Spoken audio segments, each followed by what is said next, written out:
So yeah. That happened. My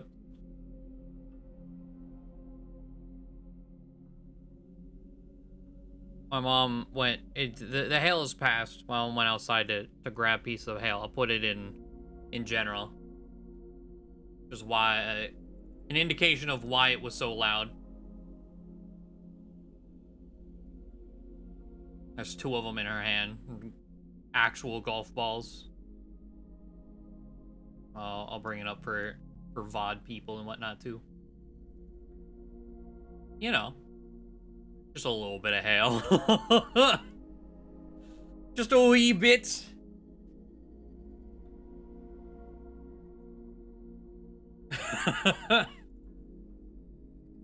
Yeah, it's one of those hailstorms that, like, afterwards, you're gonna... Well, I don't know how normal this is in places that aren't in Tornado Alley. But this is, like, a common occurrence. Like, we'll get a big hailstorm, and then, like, door-to-door roof salesmen's will be putting shit and, like, annoying you. Like, oh, we can fix your roof.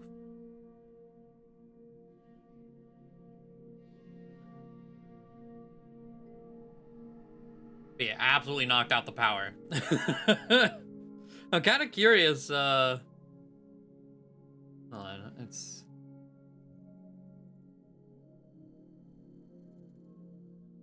Let me shrink this down a bit.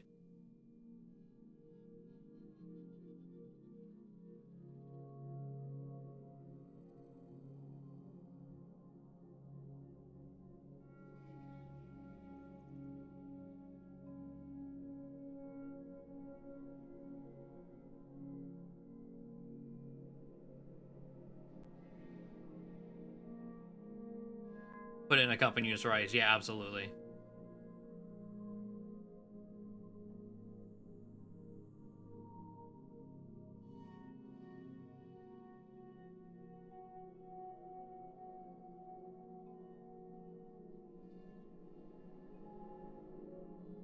Oh, this is the 3-minute one. I was like, why is it silent? But this one.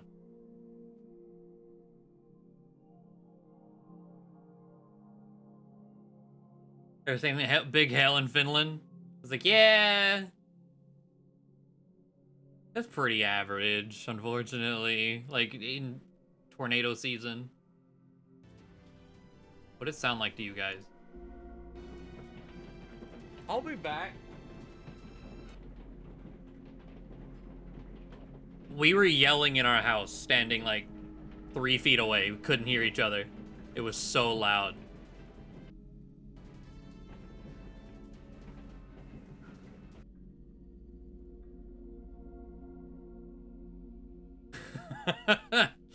As they did. So I came back and said something. Was that before or... Oh, yeah. There's some nice golf balls out there. And then it just fucking died.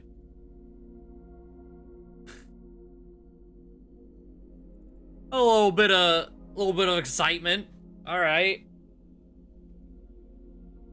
There's something wrong with the center of America. Yeah. Yeah. Your car is fine? I don't know. Mine's the only one that sits outside. I'm not worried about it. Like, if it is, it is. Like, my car is technically totaled because of hail like this. Like, it's drivable. It's perfectly fine. Just the top of it looks like a steel drum because of hail. And the insurance company's like, yeah, we'll consider that totaled. So it's... I'm driving, technically, by insurance, a totaled car. So it's not covered by anything ever. From that point out.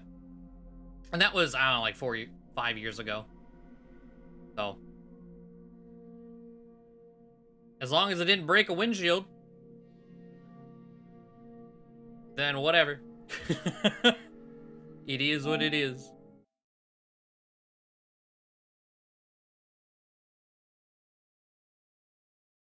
Right after you said that and left again, it cut out. Yeah. I did that, went to the bathroom because I was doing my like midstream break that I forget to do a lot. Turned on the light to wash my hands and whatnot, and it was like, nope, power out.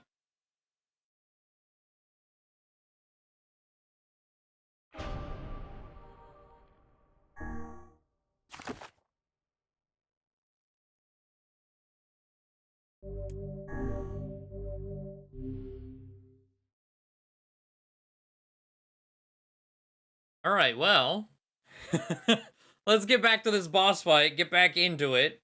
Devil and Popola in our way. They copied the Vice, and our powers came from them or something, and then Hail. So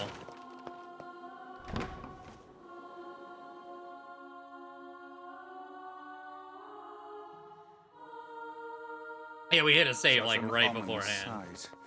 And yet I So find not it too bad. strangely nostalgic. And now...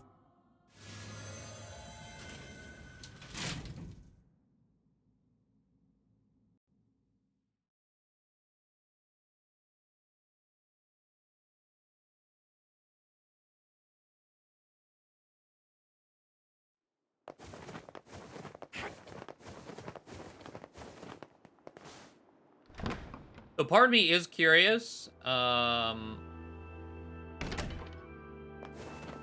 If I say, oh no, we'll go back, is it gonna warp me all the way back to the village?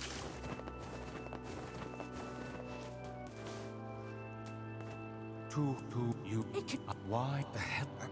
Yeah, I feel...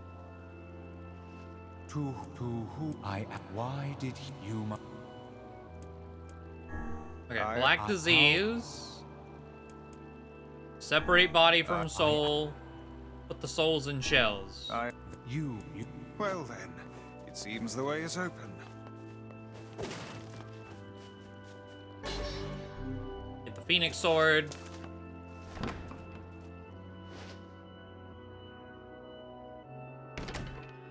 Alright.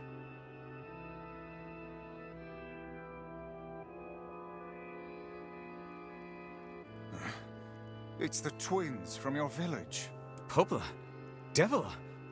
What are you doing here?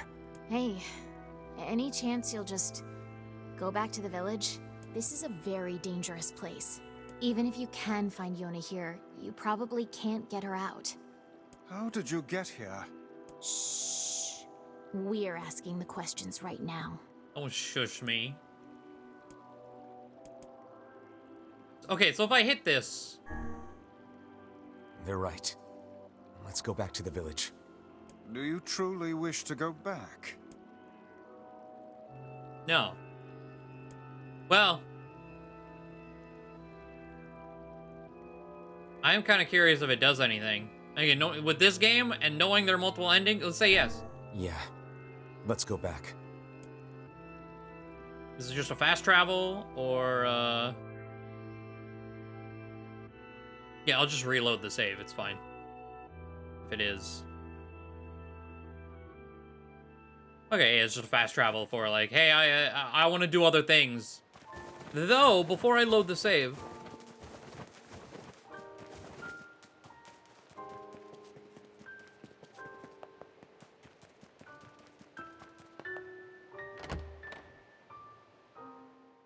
I was like, yeah, I want to walk up here and talk to them, see if they'll acknowledge it. Or if they're even here, I guess, yeah. Yeah. Please be careful. Not gonna acknowledge it.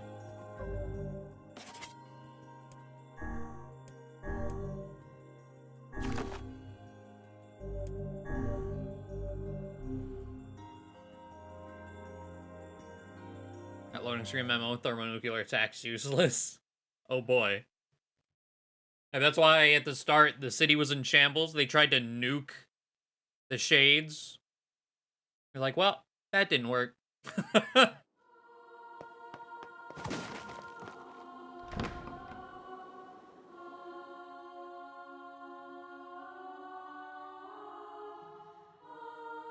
Such an ominous sight. And yet I find it strangely and now... Alright.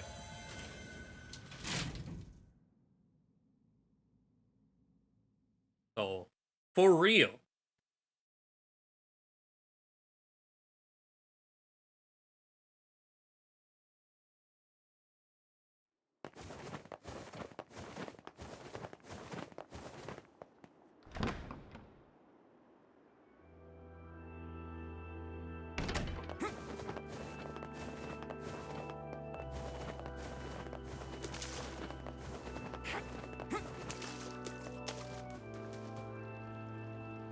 you must It can talk! I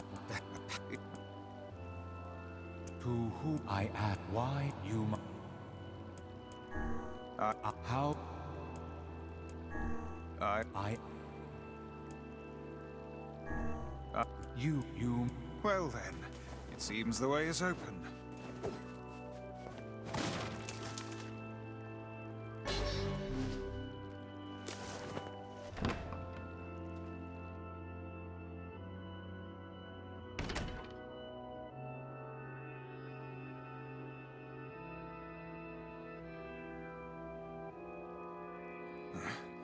It's the twins from your village. Yeah, it's the first time we've seen him. Poledoo? Devila? What are you doing here? Shock and awe noises. Hey, any chance you'll just go back to the village? This is a very dangerous place. Even if you can find Yona here, you probably can't get her out. How did you get here? Shh. We're asking the questions right now. We're here to rescue Yona. No dice, huh? Well, I guess we don't have a choice then. No, I suppose not. How sad.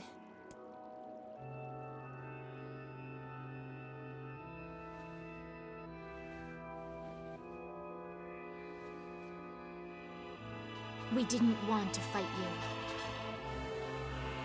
We really didn't want to.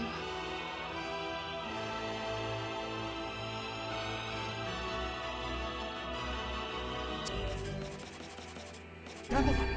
What's happening? Sorry, but this fate was predetermined. Still, we spoke to truth. We really wanted to avoid this if possible. We were hoping to put it off for 100 years or so, until the next generation came along. What are you talking about? Are they shades? I don't think so. It's a lie! I don't believe it!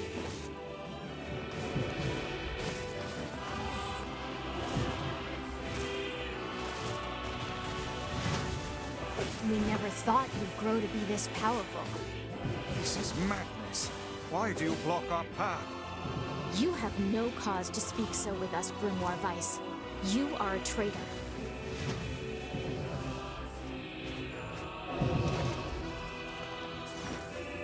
Okay, so gotta wait till the next generation, huh? What now?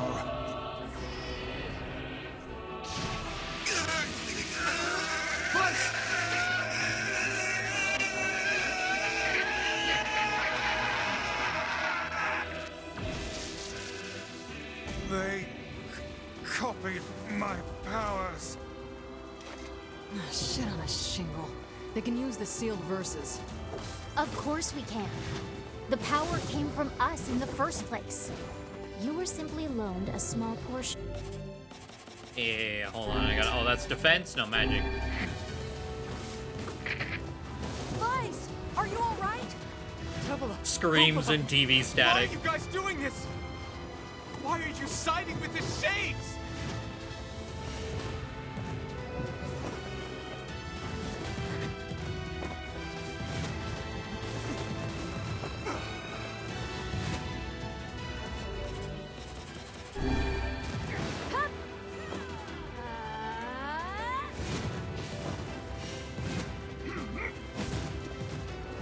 She's using the fists against me.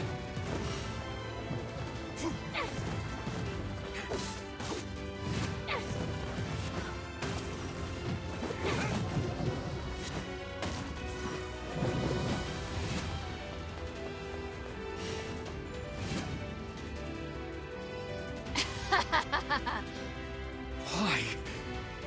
The answer to every riddle lies within the heart of the Shadow Lord. Shadow Lord? So you've been on his side this whole time? You must search for that answer yourself. You've got to face your own truth now. Please, enter the Shadow Lord's castle.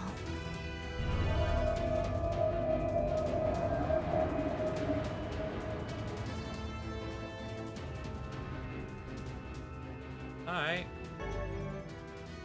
Thanks for the map. What'd you do? God damn it.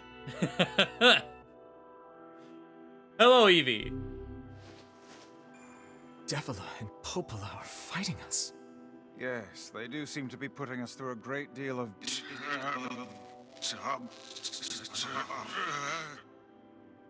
You okay, Vice? How odd. For long years, my mind and tongue have been my greatest assets. But now the latter seems to be... Well, Vice? do not look at me like that. I am Grimoire Weiss. I am perfectly...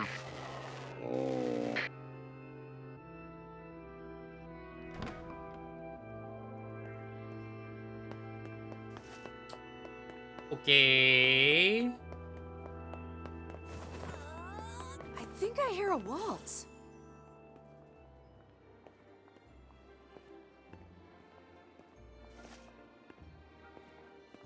Yuna's just been taking dance lessons this whole time.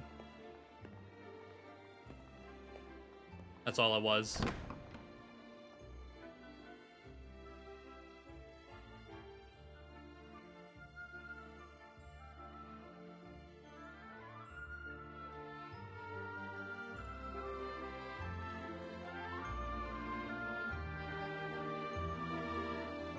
Very nice.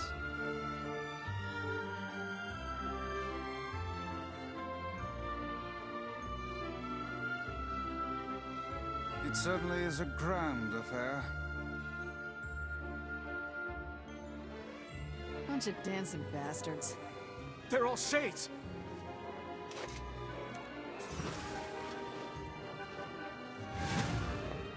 I think we're locked in!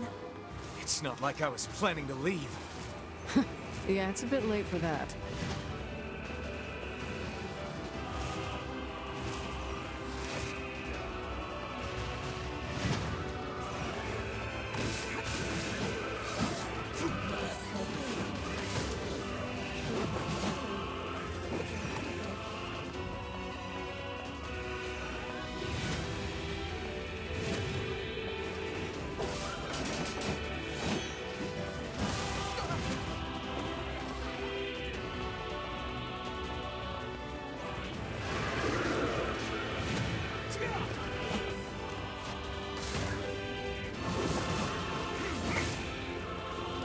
The white Aaron cup, no.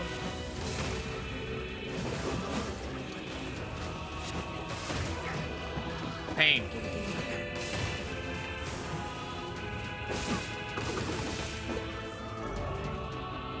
Oodelop. Okay, high armor break.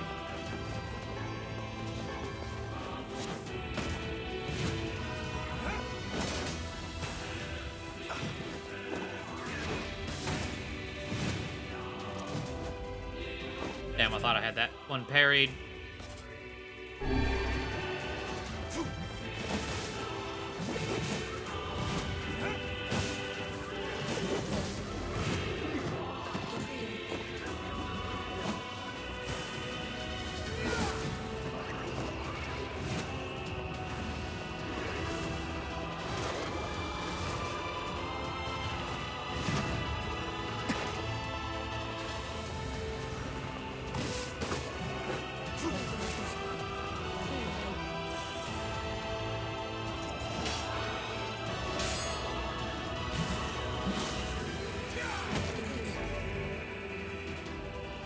Guard resistance. And then another like level thing that I don't understand. That's at level 9.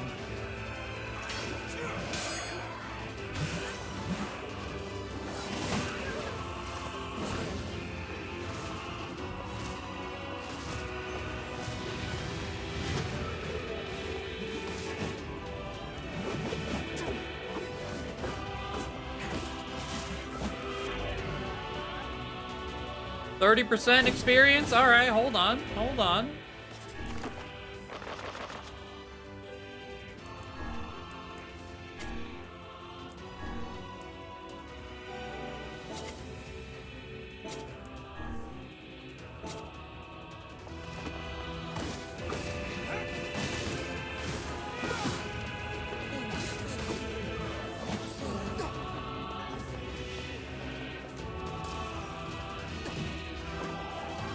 Oh, that comes out so fast.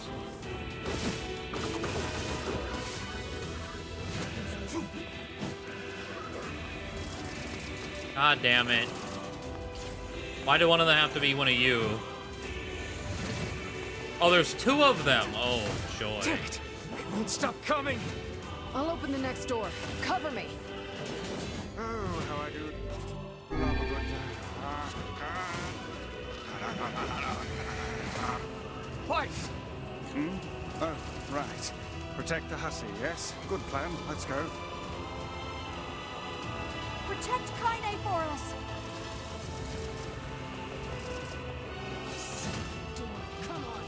Oh, come on. Kaine! Hurry! It's not open yet?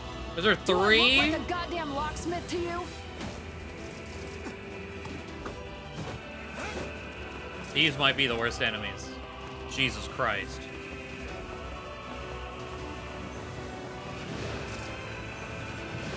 I'm just gonna do this. I'll read chat.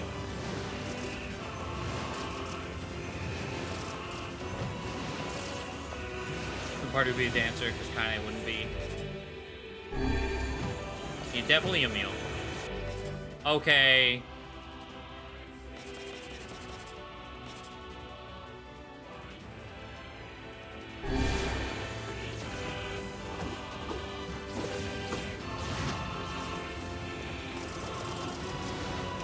No, you idiot. What are you doing?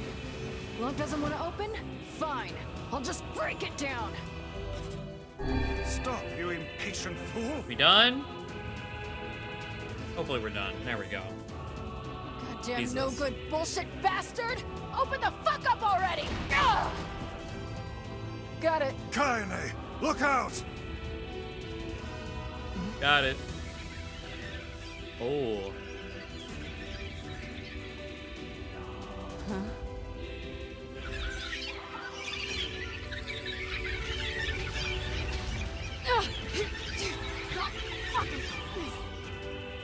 Are they laughing? These things are freaking me out!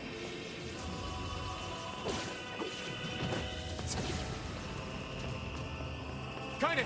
What's wrong? We need to help Kaine.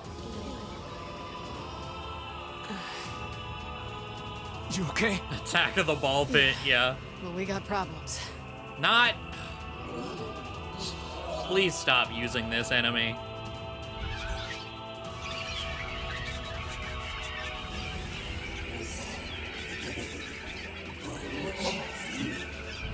Yeah, become something else entirely. That's fine.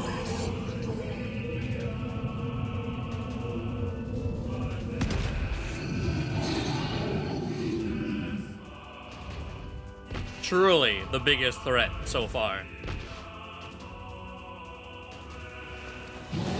We don't need forgiveness, asshole. Kaine?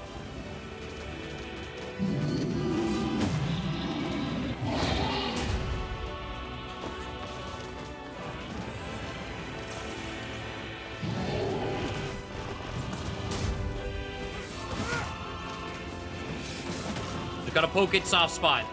Just like a baby. It seems to lose some control when it charges. How should I know? Kaine, are you all right? I'm fine. Let's just kill some shit and move on, all right?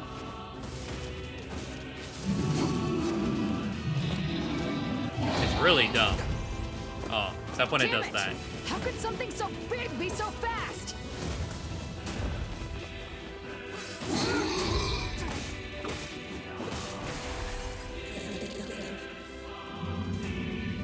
Damn shit. Oh dear. Oh, now it's armored. I played Dark Souls. I've dealt with these. You poke them in the butt. Hey, what is that? His name, why was his name Goose?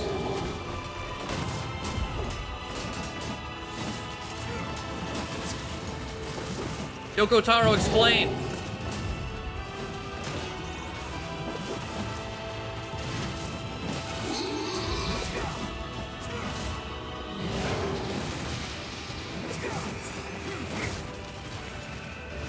Can we even hurt this thing?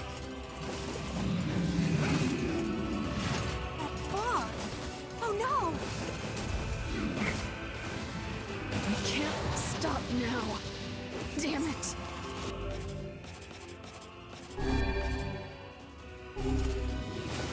Stay focused, Kaine. Don't fall victim to such distractions. Come on! We have to keep going! Let's go.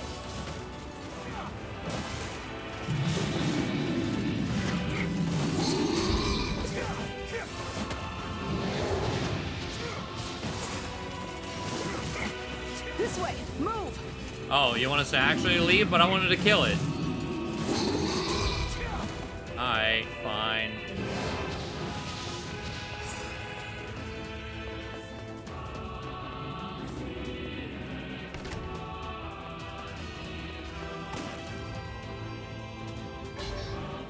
Dragoon Lance. Oh. Why is it so bad? Up here!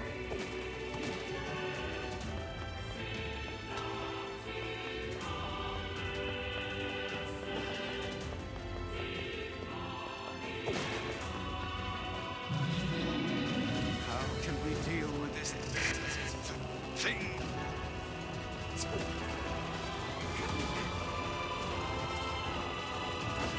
Please, hurry! Alright, boxes are distractions, but I want to break all of them.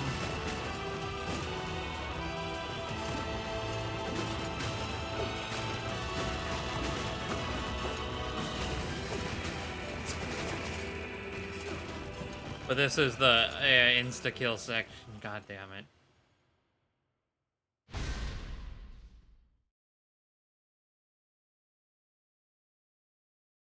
Of course it is.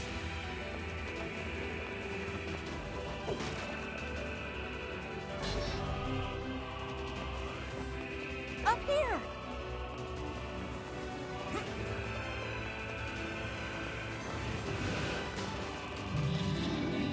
How can we deal with this thing?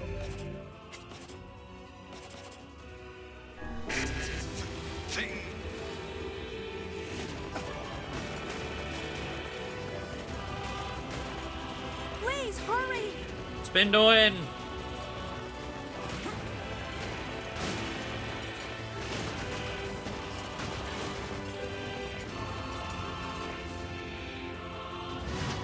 Aha! And I got to break all the boxes. Okay. It's another arena though. Damn it, I can't get it open. Attack incoming!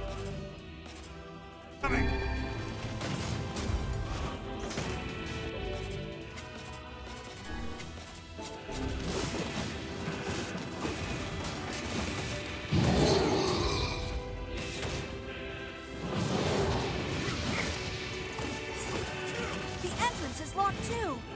It seems we are in a bit of a predicament.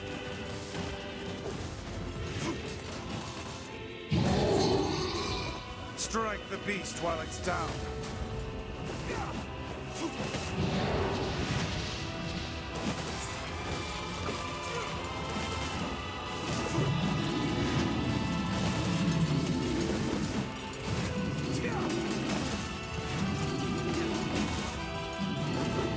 Like, we've killed you so many times.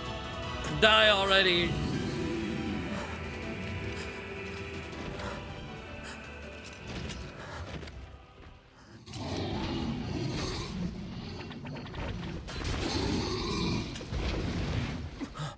What?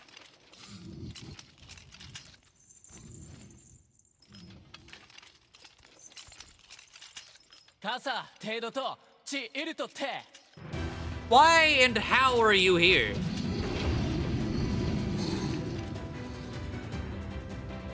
出づち汗より一旦人だあらペルアと試練地右石4個いらこくかついて What are you doing here?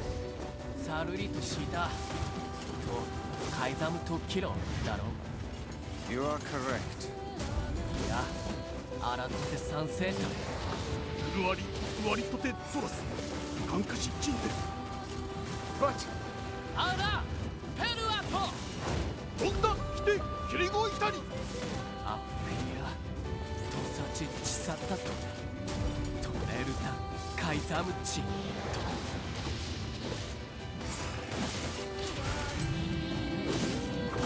ラシゲルナえタッカー奇跡おあ hey, stop! Let me go! Stop it! Damn it! King, no! ギ後でアリクラーサアコ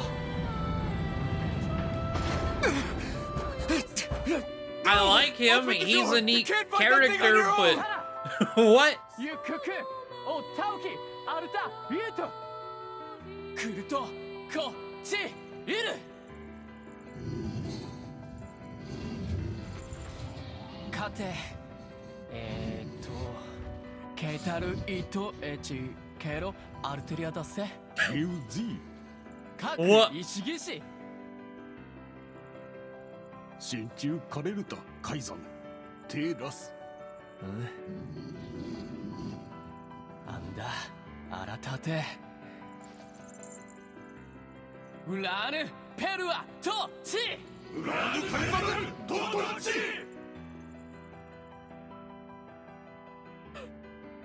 Who said, how many rules are there to shout before we die? Knock it off already. Let's go. Kaine. He's fighting for you. And for Fira. Don't let him die for nothing. My friend.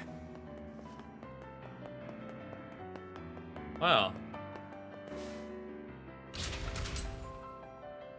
Ooh, boxes.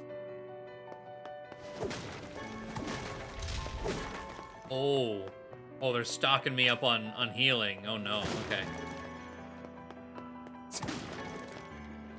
Health salves specifically, huh?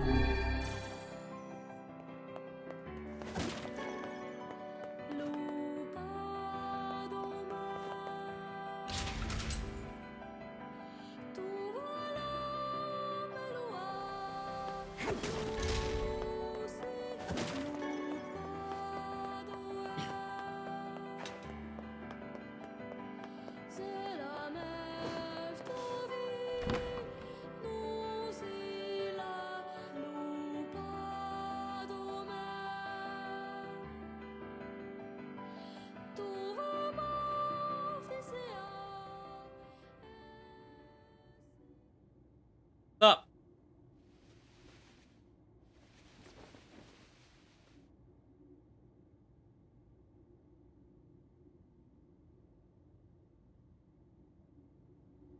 Devila. Popola. Oh, look. You made it. We've been waiting for so long. Why are you doing this? It began 1,300 years ago. Humanity, finding itself on the brink of extinction, undertook a last-ditch rescue plan called Project Gestalt. Gestalt? Do you still not remember, Grimoire Weiss? Then let's give you a refresher.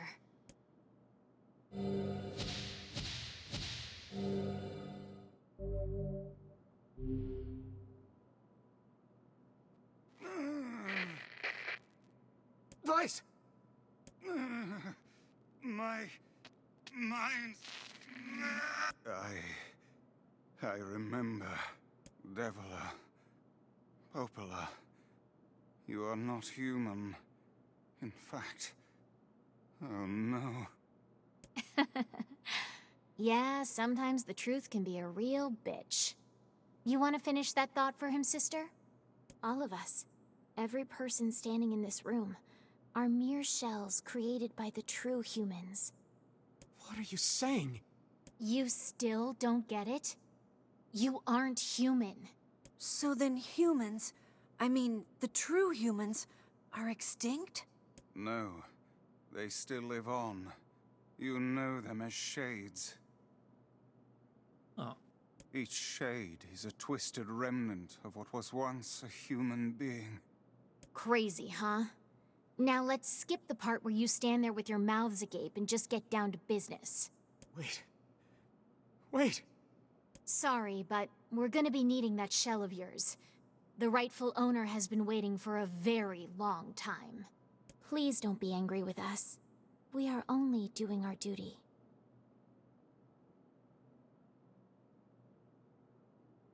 Our endless existences have a single purpose: to control the lives of others in accordance with the will of the true humans.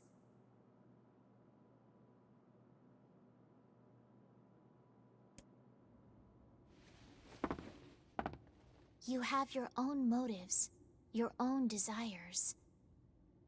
And we have ours. I fear it really is just that simple. Don't speak such foolishness. Sorry.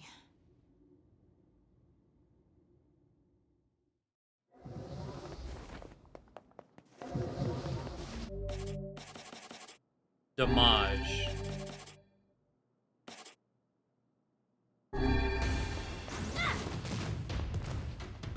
Pain. You and us, we're the same. Tools in the hands of a master. No! I'm nothing like you!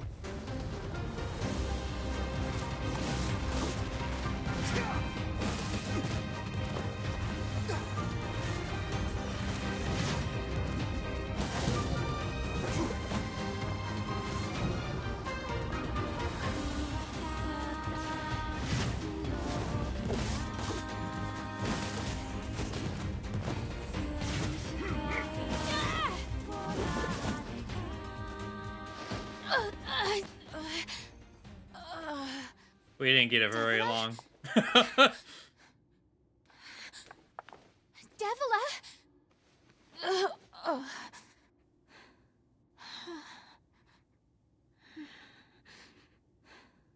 So now I'm wondering, the thing that got me questioning it most is... Popola, are you crying? Is it the rightful owner? Don't die! You know, Popola, I understand now why we're twins. It's because we were born without souls. Devila, I can't stop the bleeding. Oh God, I can't stop it. This world is too lonely for one without a soul. There's too much emptiness.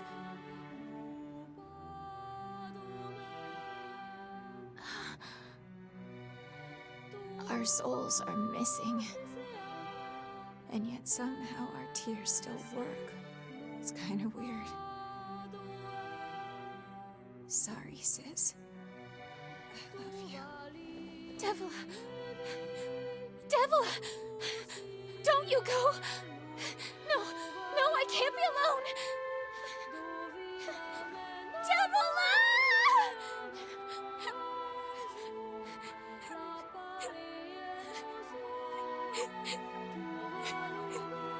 Popola. Let's stop this now. Stop? Stop? Now you want to stop? You think you have the luxury to stop? You cut down my sister like a goddamn animal and now you want to stop? Popola, wait! It doesn't have to— No one stops! It's way too late to stop! No one stops! Please, don't do this, Popola! You and Devila were like parents to me! Those two have watched the world wither for time immemorial. The cruelness of such a fate is difficult to imagine. I don't want to do this! I don't want to fight her! Stop bitching and start fighting. It's the only way. Jesus Christ.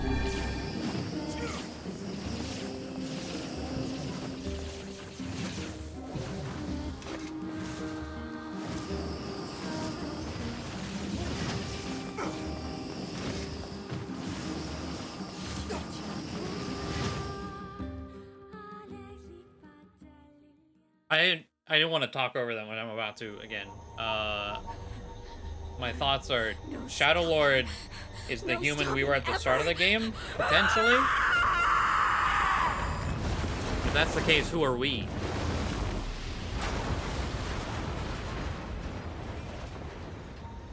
The bridge! Blast! We're trapped. I've got an idea.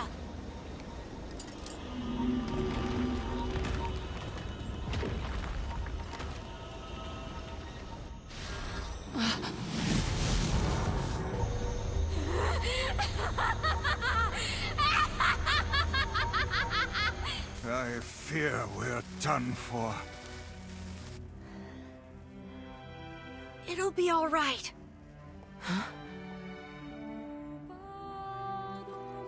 You know, when I was young, I hated my eyes. And now that I'm older, I hate what my body has become. But there's something else there now. Something like pride, you know? I mean, without all this, I couldn't have become your friend. Goodbye, my friends. Thank you for everything. Emil. For so long, all I could do was destroy. But now, I have a chance to save something. No! Now get going, okay? Emil. Don't worry about me. I'm gonna be fine.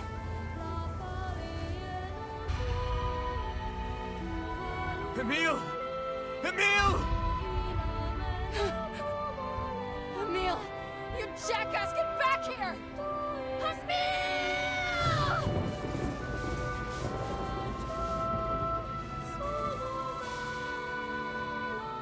Oh dear. Kaine's so unstable, and Vice can't stop arguing with people. I hope they can hold it together once I'm gone. Well, I guess they'll just have to learn.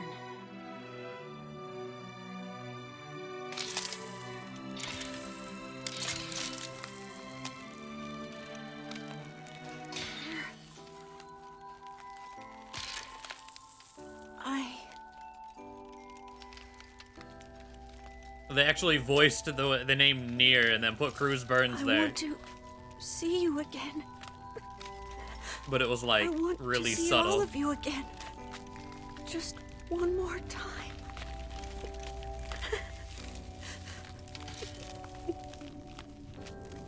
I'm scared.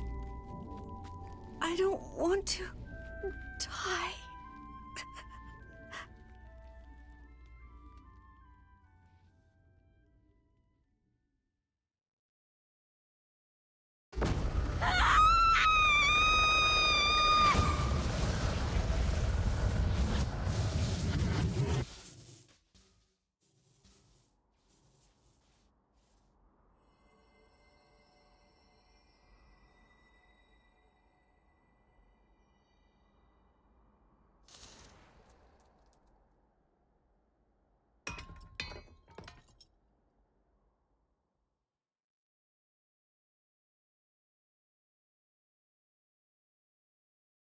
Huh. Also, who... Yeah, Clay, that's a good question as well. If Kaine's half shade, she half human. I guess? How you can be half in this world, I don't know.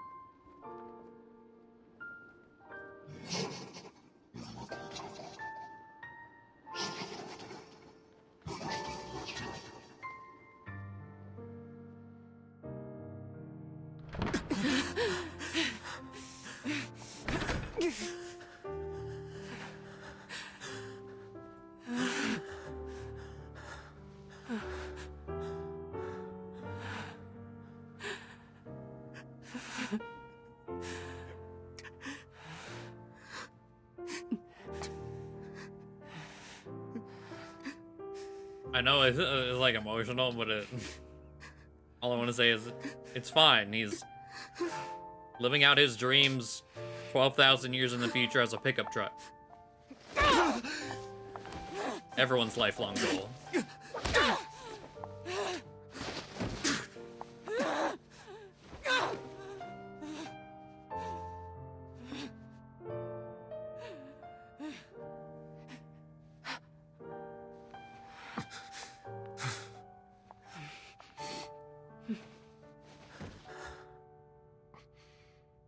Let's go.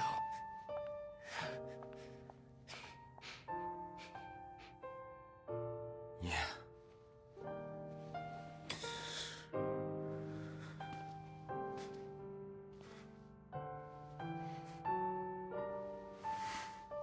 Become as Toyota.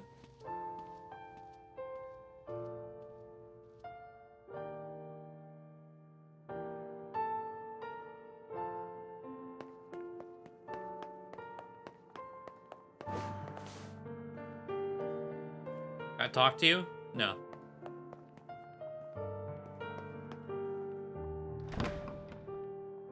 Oh. Another hallway. Okay. Oh. Hello.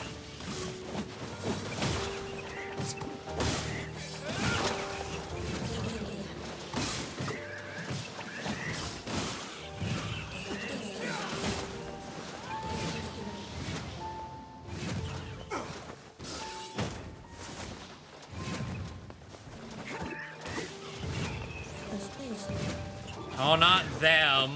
I thought it was just like a bunch of shitty boys for health, but now you got these assholes back in here.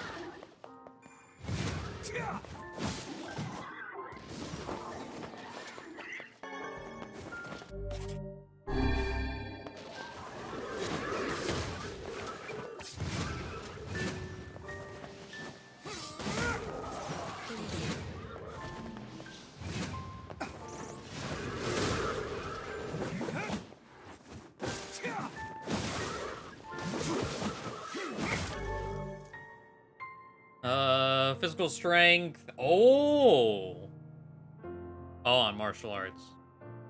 I still don't know what the levels mean though. But that on martial arts isn't. Why don't I want physical strength on a block or a evade? Doesn't make sense to me.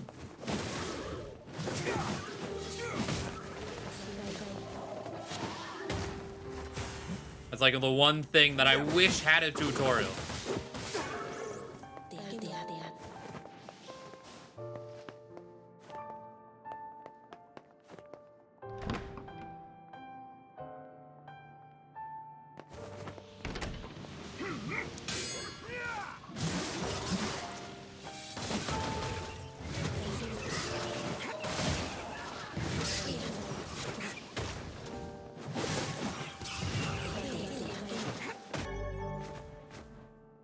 Attack power 30%? What's our attack power? Ooh. Nice.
Yona!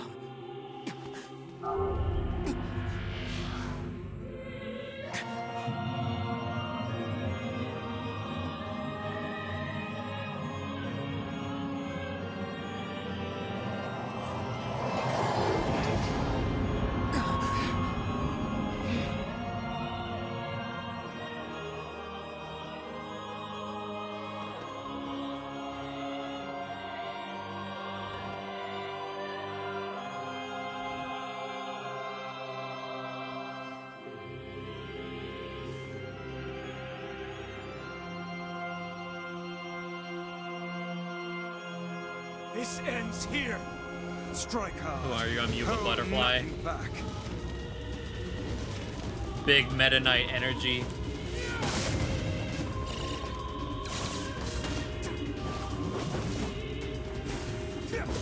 How can a mere tool hope to stand against the Shadow Lord? Oh, I forgot. Your voice is incredible. Such a manner, fool. I am nothing like you.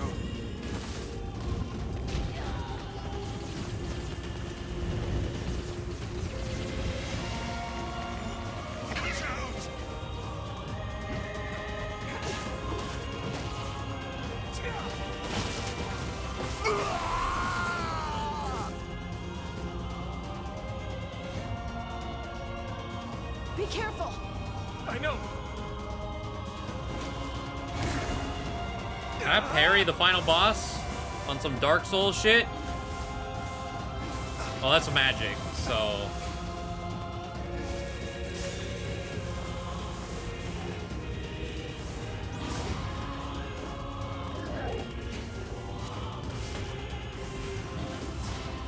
Alright, well. Yes! The answer is yes. I had like 0 opening, but yes.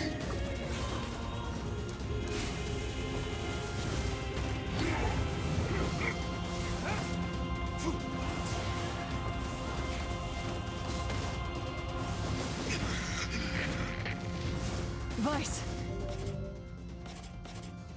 We get some you're right. extra damage in here. I am as fit as a fit.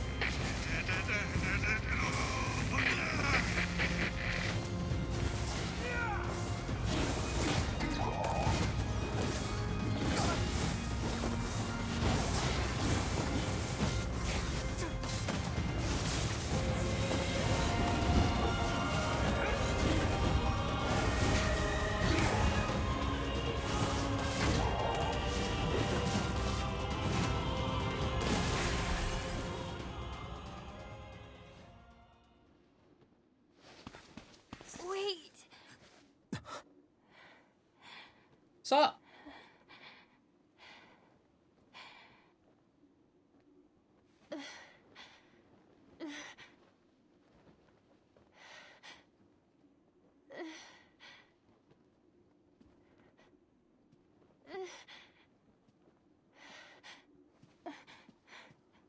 Brother. Yoda.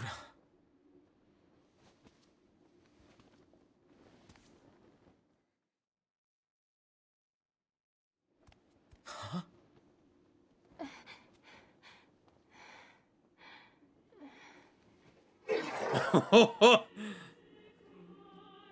Please, just Oh stop. my.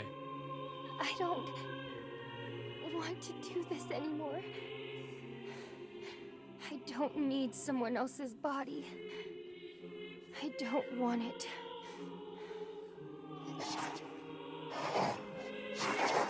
There's another girl inside this body. I can hear her. She won't stop crying. She says she wants to see her brother. Yoda's been possessed? Wait. This girl loves her brother too, just as much as I do. It's not right, you know? It's not right that she can't see him.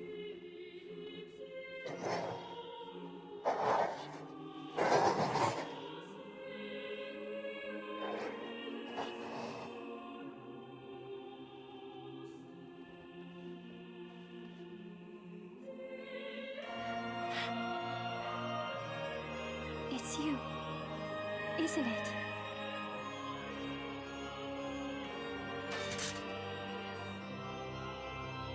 Yes, it's me. Let's go home.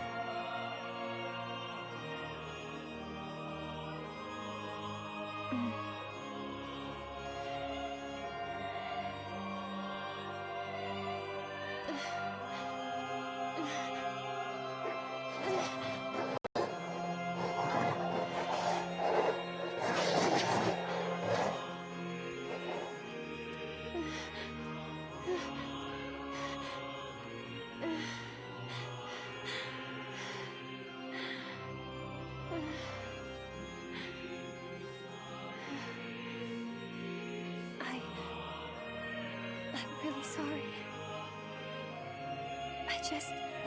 I don't know what to...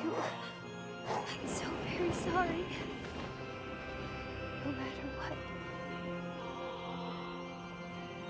Just know that... I love you.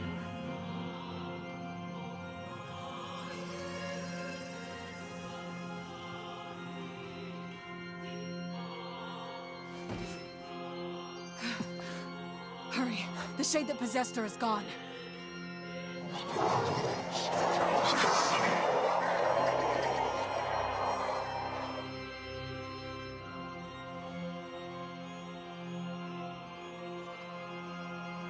Kaine, watch over Yona for me. You want me to understand your sadness? You think I'm gonna sympathize with you? I swore to protect my sister and my friends. If someone puts them in danger, they must stand aside or be cut down. Now come on! Let's finish this!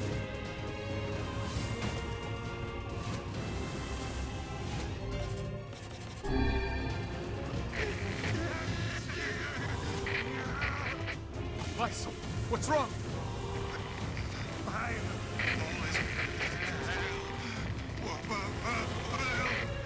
You're freaking me out here, Weiss.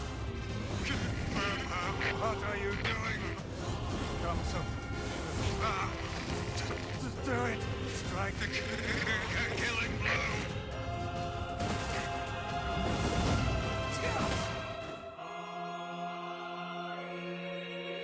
I guess, yeah, I was gonna say, so you mean to tell me we could have solved Yona's issues by just putting her outside? A little bit of vitamin D? One moment, please. You okay? Fine, just fine. All right, no, I'm not. Weiss. It seems some headstrong idiot has decided to push me beyond my limits. I should have taken that job as a cookbook when I had the chance. Weiss. I'm sorry. I'm sorry. Only joking. I hate cookbooks. But... Let's go. Out of the way. I have one final task to fulfill. where are you going? Why, to stop him, of course. But after that, it's up to you. Only you can see this battle to its conclusion. I wish you luck, my friend. You can't. I swore I'd always fight by your side. You are an exceedingly stubborn lad. You know that, yes? Perhaps that's why I've so enjoyed our time together. But I fear this is where our journey ends. Weiss! Oh, and remember what I told you about using my full name? Well, forget it. I've grown rather fond of Weiss. Weiss. I knew you'd come around. Don't let it go to your head now.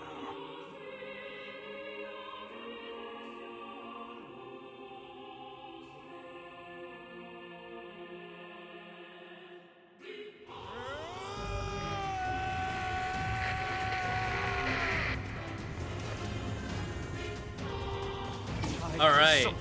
No more bullets, no giant fists. To live.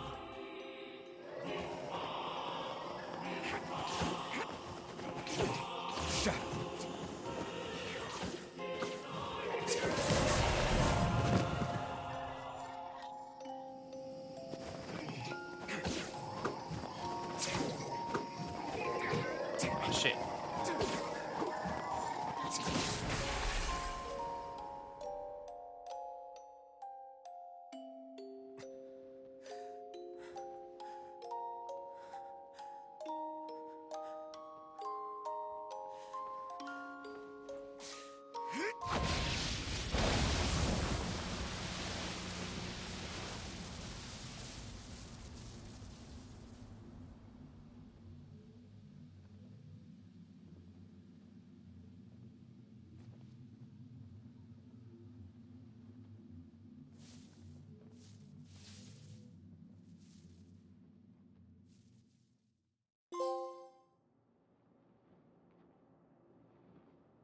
All right.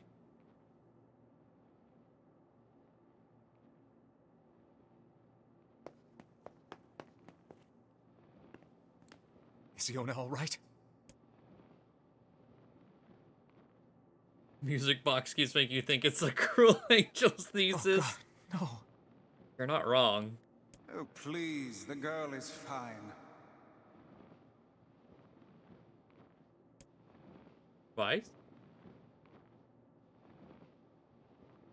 Vice? You don't see Shinji because he got in the damn robot, and then we killed the robot. Where are you? Are you okay? I am as well as can be, considering I have lost my physical form. Doubtless my voice will be the next to go, so listen closely. Your sister is safe. Do not mourn her, and do not give up hope. Instead, you must call her back to you. How? Use your memories. Recall the times you spent with her. Present her with proof that the two of you live still, and that your lives have meaning. I don't know. Typical. But take heart. I know you can do it.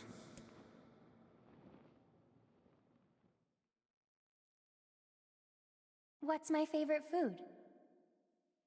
Cookies. What's my favorite book?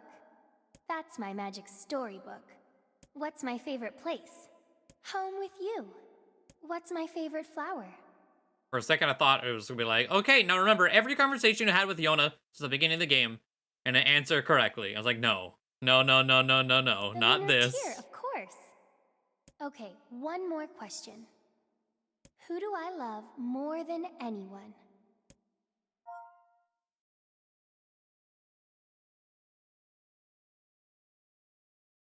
Cookies, right?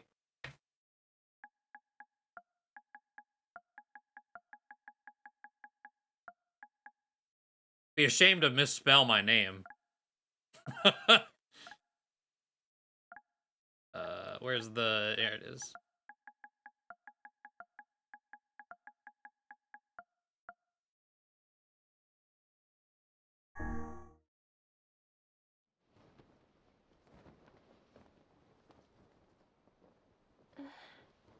Though I kind of Is that you?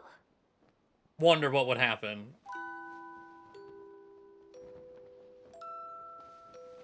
Yona. Yokotaro would, though I can see it, yeah. Is this my body? Yes, Yona. It's yours and yours alone. You look bigger than before. Like you've grown up. Well, yeah. I guess you haven't seen me for a while. Have I been asleep this whole time? Something like that. It's almost like I'm a princess from some fairy tale. Oh, Yona. I'm so happy to have you back. Me too. Kaine. You and your sister, you have a good life, Kay? Where are you gonna go? Guess I'll... You could stay with us, you know. Thanks, but I'll pass.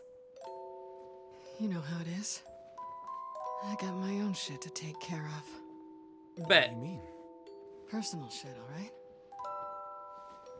Anyway, take it easy, yeah? Kaine. Hey, look! It's beautiful.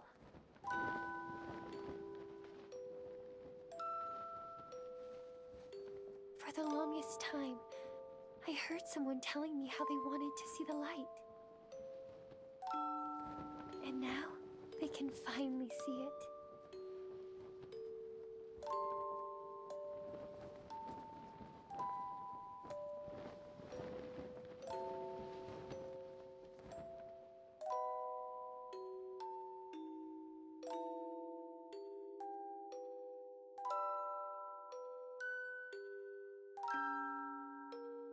Yeah, that's what we don't know, Luma. That and like,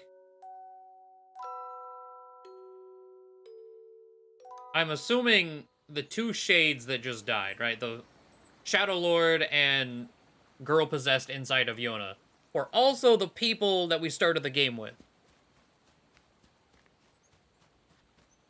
But again, assumptions. I was like, yeah, we're not done.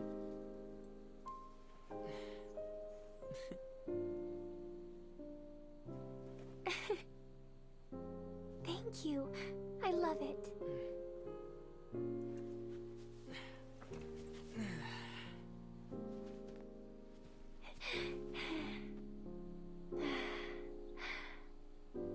It's so sunny today. Yeah, it sure is.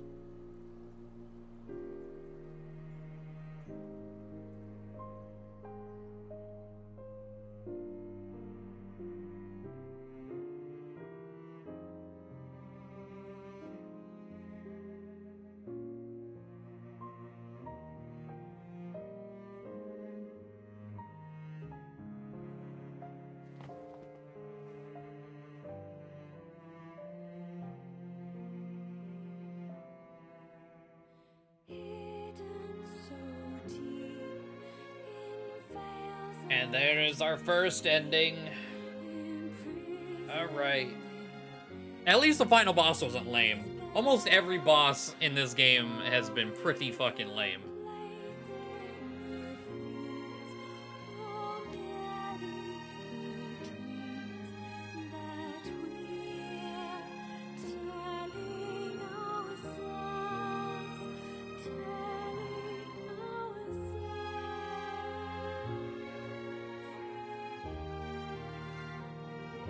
Yeah, there's a lot of unanswered questions. We got more endings to see. White credit screens are a sadistic work, right? I don't even mean how quickly they die. I mean the fact that they are, I think, what, 80% seems like a generous enough.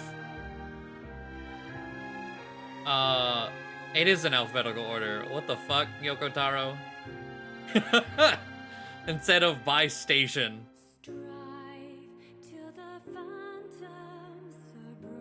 I mean, all the bosses, except for maybe, what, 3? Were just spam bullet. Maybe move, maybe don't.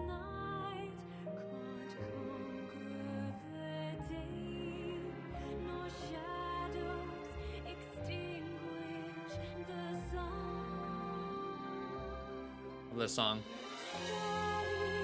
All the music. I mean, NieR Automata, one of my favorite soundtracks of all time. And I knew a lot of the iconic songs of that game were from here. And they might even, do they extend all the way back to Drakengard? I don't know about that. Kira Buckland, question mark, question mark, question mark. Interesting. Same with Kyle McCarley. Huh.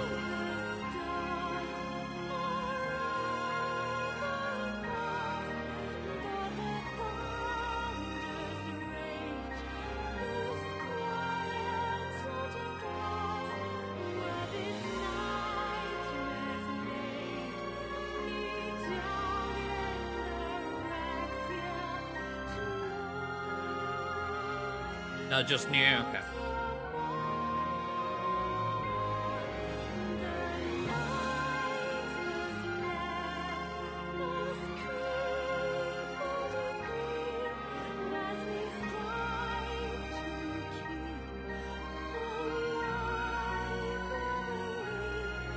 There's another question mark.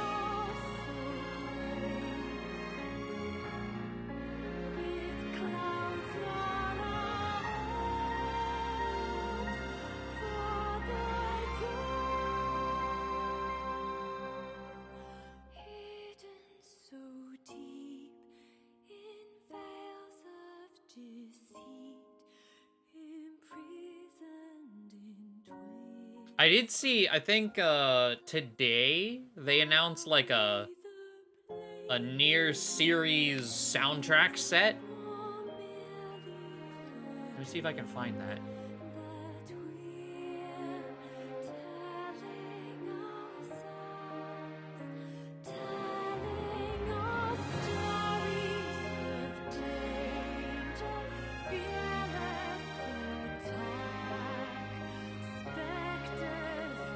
Is it from the original, their Twitter? Where did I see that? Or maybe it was restocked. It was hard to come by beforehand or something. Yeah, because it's not on their Twitter.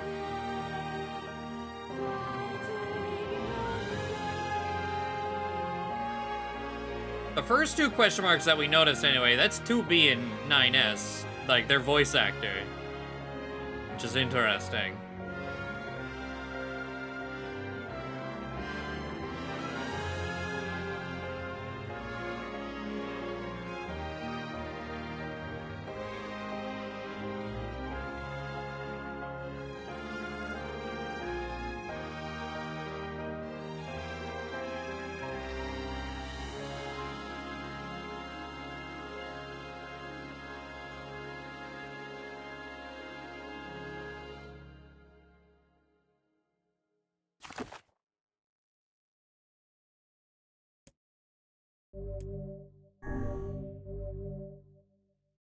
There we go. Hey.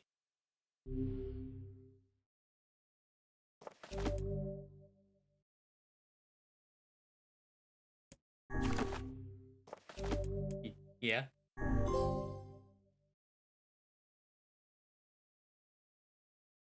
Will your clear date after completing the game to experience Kaine's story. Ooh, okay. Sick. You can now read a departed mother's diary in your house. Wardrobe has been added to the options menu. Why is this locked behind an ending? We were talking about this. We were saying it's the dumbest change. Or the dumbest, like, why? Because wardrobe is only on the title screen. So we had to quit the game to look at the 2B and 9S costumes, load the game back up.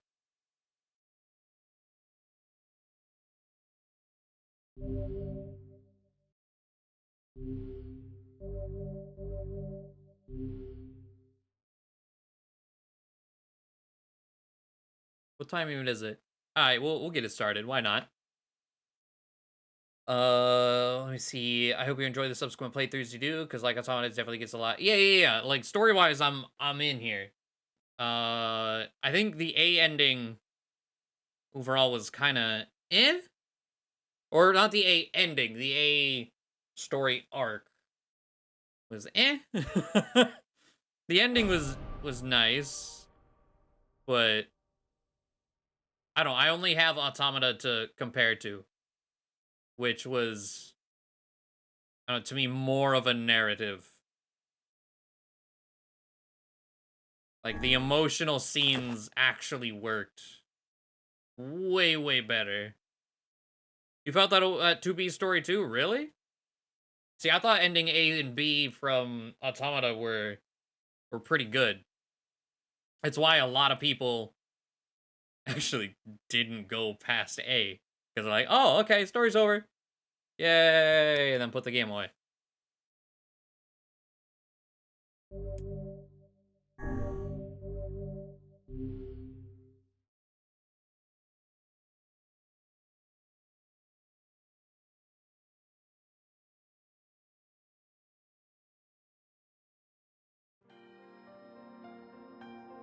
Whenever I interacted with Kaine, I was reminded about something from my past. Interesting place to start. Maybe my mind has been confusing her with my sister this whole time.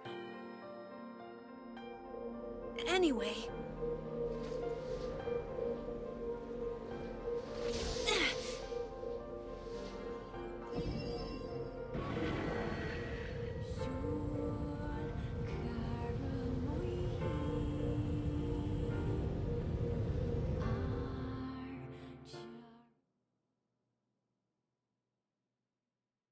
The true question: are the flowers in every dimension? I started tonight's stream planting a bunch of flowers. Like, well, we're probably getting an ending tonight, so doing all this might just be worthless. The sound of rain filled the village. The steep cliffs that surrounded the area magnified sound, causing even the slightest drizzle to rattle like a thunderstorm. Thin wisps of smoke streamed from huts as the villagers huddled in their homes and waited out the rain.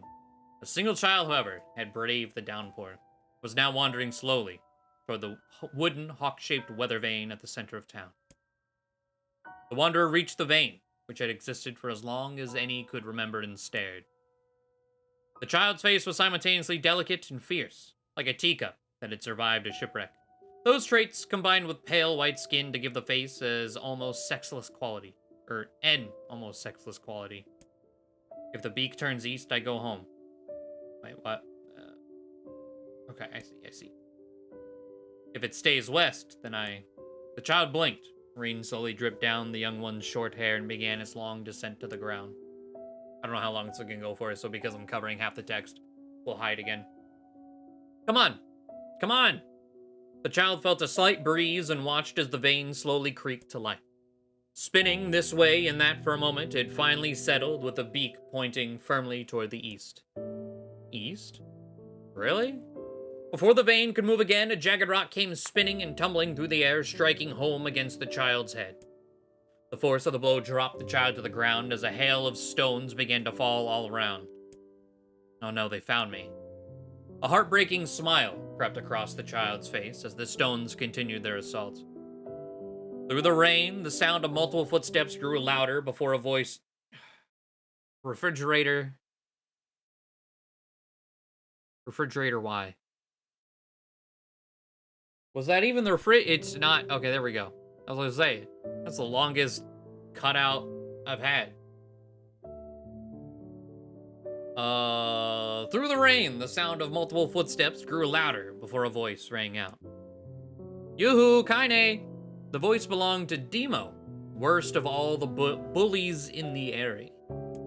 As Kaine struggled to stand, a final stone came skittering through the mud and bounced against her foot. Blood oozed from a cut above her eye and blurred her vision, but she could make out the shapes of Demo and his usual gang of idiots.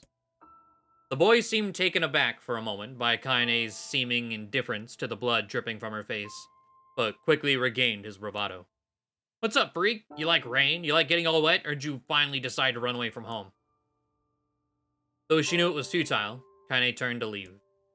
Before she could get more than a few steps, the other children scrambled to surround her, cruelty burning in their eyes. Kaine knew those were not the only eyes on her. The tormentor's parents watched from the safety of their homes. She was attuned to this sensation. It was one she had experienced many times before. While some villagers simply turned a blind eye to the actions of their children, many encouraged it openly. In a society ruled by superstition and fear, Kaine was something to be hated, and if possible, destroyed. I didn't say you could leave, freak. Demo's words chewed at her like a worm through an apple. He can't hurt me, she lied to herself. Be strong, be brave. He can't hurt me, he can't hurt me, he can't hurt. Oh look, the little freak's gonna cry. What's wrong? Are you sad that everyone hates you and wants you dead? Kaine prayed for the rain to flood down and carry her away from a world that seemed to have no place for her. But if there were gods, they chose to ignore her. As Demo crept ever closer, the clouds began to thin, and the rain slowed. Even the weather hates me. I'm useless. A failure. I wish Demo's rock had taken my head off. Kaine couldn't meet Demo's leering gaze. She lowered her eyes and stared at the muddy ground below. The bully moved forward until he was inches away. She could smell the scent of old meat on his breath. The boy grabbed Kaine's face with thick fingers and yanked it upward. She tried to turn away, but he forced her gaze back and jammed his thumb against her eyelid to pry it open. Show me. No. Did you just say no? Demo grinned evilly. You don't say no to me. No one says no to me. Not even taking his attention from Kaine, he called to his cohorts, Come on guys, let's give the freak what she deserves. As soon as Demo finished, kicks and blows began to rain down upon Kaine. Demo paused, still grinning, as Kaine curled into a ball and tried to make the pain stop. I don't get you, freak. What you acting like a girl for, huh? Everyone knows what you really are. Kaine ignored the question, choosing instead to stare at the weather vane. It continued to point east, as if supremely confident about the future it had chosen for her. Go home? Yeah, that's a funny joke for someone with dead parents and no home to go to. Freak, chanted the children. Freak, freak, freak. Kaine closed her eyes and listened to the rain, waiting for the pain to start again. As the clutching hands of the village children closed around her, she bent her mind to the sound of the rain, letting it become her world entire. The rain fell, but the pain never came. Only when the laughter of her tormentors turned to terrified cries did she open a single blood-caked eye. Kaine was shocked to see Demo sprawled on the ground, holding his head and screaming in pain. She could see blood welling from spaces between his fat, twisted fingers. Oh my god, he's crying. He's actually crying. Deprived of their leader, the other children glanced back and forth between themselves, as if waiting for someone to step forward and take charge. When no savior emerged, they began an uneasy shuffle away from Kaine. But the young girl was the least of their concerns. Instead, their attention was wrapped on the ancient woman standing a few feet away. After struggling for breath for a moment, she finally spoke in a voice thick with rage. Hurts like a bitch, don't it? Now I suggest you scatter before I throw another one. I'm assuming this is Grandma. And if any of you little bastards ever touch my Kaine again, I'll do far worse than throw a rock. You can count on it. The old woman crouched down and gently touched the hand Demo was using to cover the wound. Before he could think to protest, she ground her palm into the wound and twisted back and forth. Let's go, Grandma! Ow, he screamed, leaping to his feet. Stop it, what are you doing? Quit whining, ain't no one ever died from a scratch. You hit me with a rock, you stupid bitch, a big one, that thing could have killed me. The old woman shrugged. Death is the best cure for stupid. Demo's face twisted with rage at her words. Locking his eyes on Kaine, he took a step backward and spat on the ground. Get out, leave this village, no one wants you here, either of you. Seeing the old woman grab another stone, Demo and his companions turned tail and ran. As they fled, the old woman grabbed her side and barked out a single laugh. Ha! Look at the fat boy go! Guess he's healthy enough to run from a fight. The woman's smile faded as she turned her attention to Kaine. Kneeling down, she removed her shawl and placed it around the young girl's shoulders, then produced a cloth from the folds of her dress and began blotting at the blood on her forehead. Oh, Kaine, she said, why didn't you fight back? You're stronger than that lot. The words of her grandmother stung Kaine as she turned away. Don't be nice to me, she said. I don't deserve it. Nothing matters anymore. Her tears held in cheek for so long finally began to fall on the muddy ground below. Everyone hates me. They think I cause bad things to happen. They think I'm a freak. I wish I was dead. As Kaine's tears turned to sobs, she felt her grandmother's hands on her shoulders. Despite her advanced age and diminutive size, she was a woman of surprising strength, and Kaine found herself unable to turn away. I like how they're describing how old she is. An ancient woman. Advanced age. Don't talk like that, girl. It's a river wide and deep that flows between the realms of this world and the next, and it grants no mercy to any that attempt to cross it. You got a duty to fight until your last breath. Understand? The old woman tightened her grip and tried to still the tremor in her voice. You know the pain of losing someone close to you, Kaine. You know because you survived it. As the words hit home, Kaine was struck by the force of her love for the old woman. As a young child, she didn't even know of her grandmother, but when her parents died, the woman quickly accepted her as her own. Grandma, as Kaine called her, was cunning, vulgar, and quick to violence, as their first few years together had not been easy. But with each year that passed, Kaine and her grandmother had grown closer. However, it was only now, sitting in the mud with tears and blood caking her face, that Kaine truly understood the depths of her affection. Here was a woman who had seen hard times, who had seen death, who had fought through all these things and somehow emerged on the other side. If anyone could understand Kaine's pain and loneliness, it was her. Do I make you sick, Grandma? Of course not, don't be an ass. Kaine drew her grandmother's moth-eaten shawl around her body and shuddered. But my body, it's not normal. If I was normal, then Mom and Dad wouldn't... Hush, interrupted Grandma. I'll not hear another word of this nonsense. You're my granddaughter and I love you, and if folks have a problem with that, they can just go to hell. With that, the old woman reached out and placed a wreath of dried flowers in Kaine's hair. The skill it took to bend the flowers without breaking the stems or losing a single petal was remarkable, and the beauty of it made Kaine want to cry all over again. Oh my gosh, these are lunar tears! Grandma, you made this for me?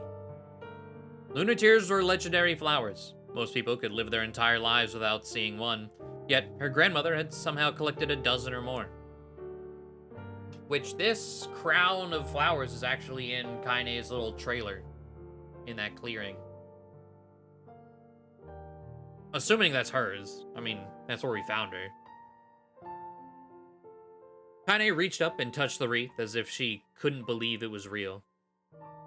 Where'd you find these? Just stumbled on them when I was out shopping. Just stumbling on them, okay. The old woman turned away as she spoke, leading Kaine to suspect that the search had been more difficult than she was letting on. The pains she took to construct the ornament, let alone track down the flowers used in its construction, made Kaine's heart hurt. She reached up and gently adjusted the wreath, admiring the way it felt between her fingers. Didn't quite turn out right, said her grandmother as she squinted at it. These old hands have trouble with delicate work, but it sure looks good on a pretty girl like you. Kaine blushed and turned away. You think I'm pretty? Of course you are, what a fool thing to say. Thank you, Grandma. Her grandmother smiled. We're gonna be fine, you and me, she said. Long as we got each other, we'll be just fine. Kaine took her grandmother's hand in hers, and the two of them struggled to their feet. As they began the long walk home, Kaine gripped the hand with all her might, as if trying to stop smoke from drifting away on the wind. The rain had stopped. Kaine stood beneath the weather vane, watching it spin in lazy circles, no longer caring about the direction it faced when it stopped. I don't need to escape. I have a home now. Grandma loves me, and that's enough. Even if it's us against the world. Kaine let her gaze drift up past the vane and into the cloudy sky. The last faint hints of a rainbow were slowly fading. As she turned and headed for home, the light scattered into a million particles and vanished, seemingly taken away on the breeze.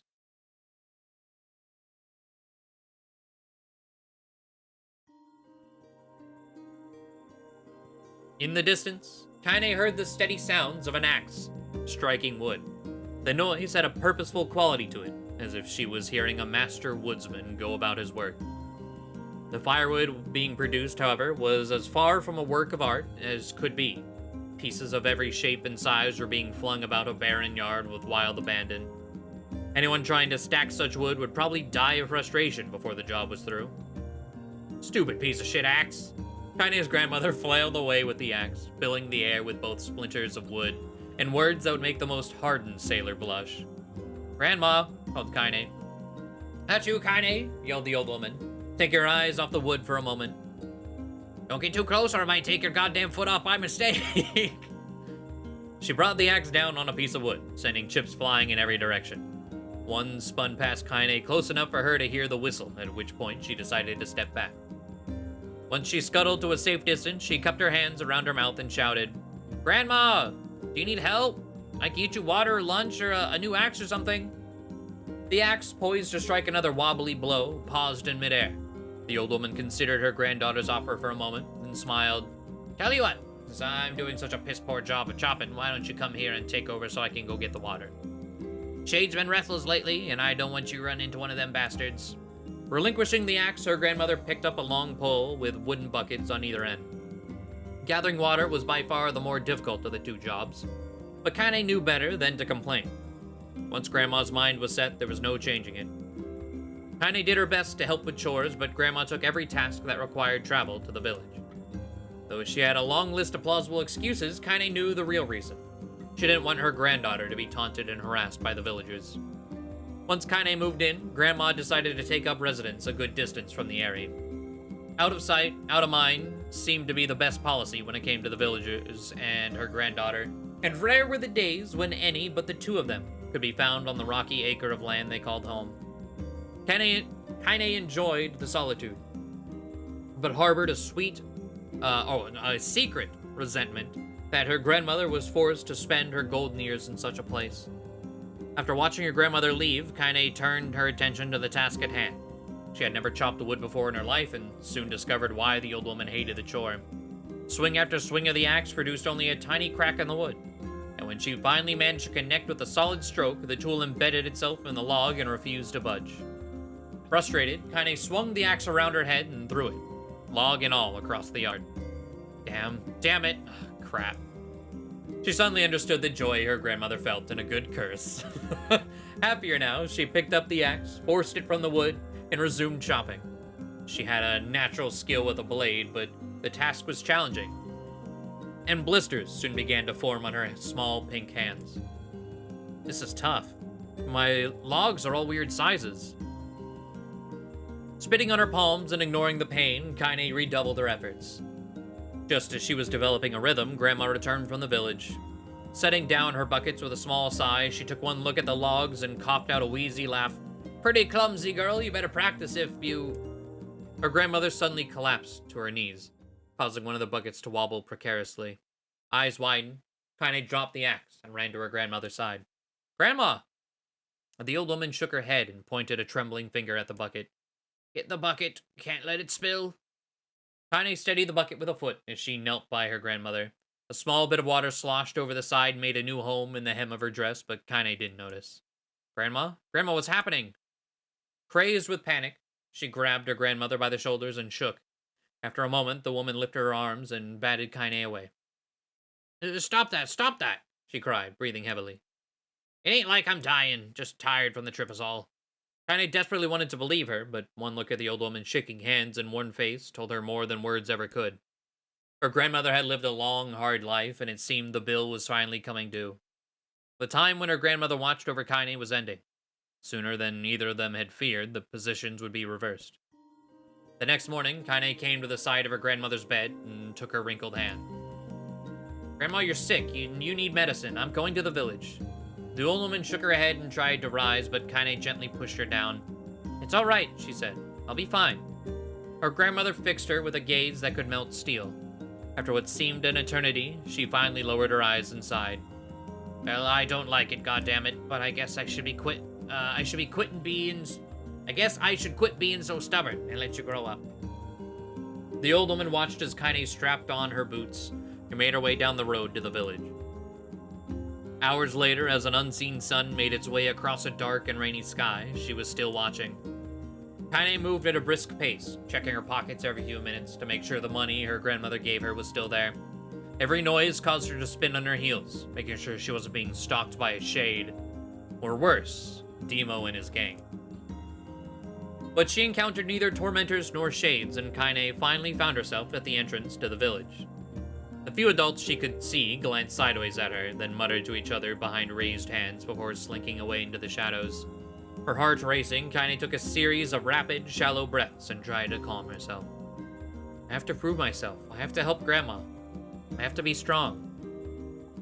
She chanted those words to herself over and over as she slowly made her way. Finally, her eyes settled on a rotund, older woman who was angrily waving her arms in the air and telling anyone who would listen exactly what she thought of Kaine's presence. Hey lady, said Kaine with a bravado she did not feel. Where's the apothecary? The woman's flabby cheeks shook in bewildered anger. How dare this thing speak to me, they seemed to say. But Kaine saw that her eyes held a different emotion. Fear. Yeah, we're both scared, lady. Trust me on this one. Which way? Kaine repeated. The woman pointed at a small building to her right before hitching up her dress and stumbling off in the other direction. Kaine cringed, expecting a stone to come flying from the assembled crowd, but none came. Her mind was filled with a strange sense of pride as she made her way to the apothecary.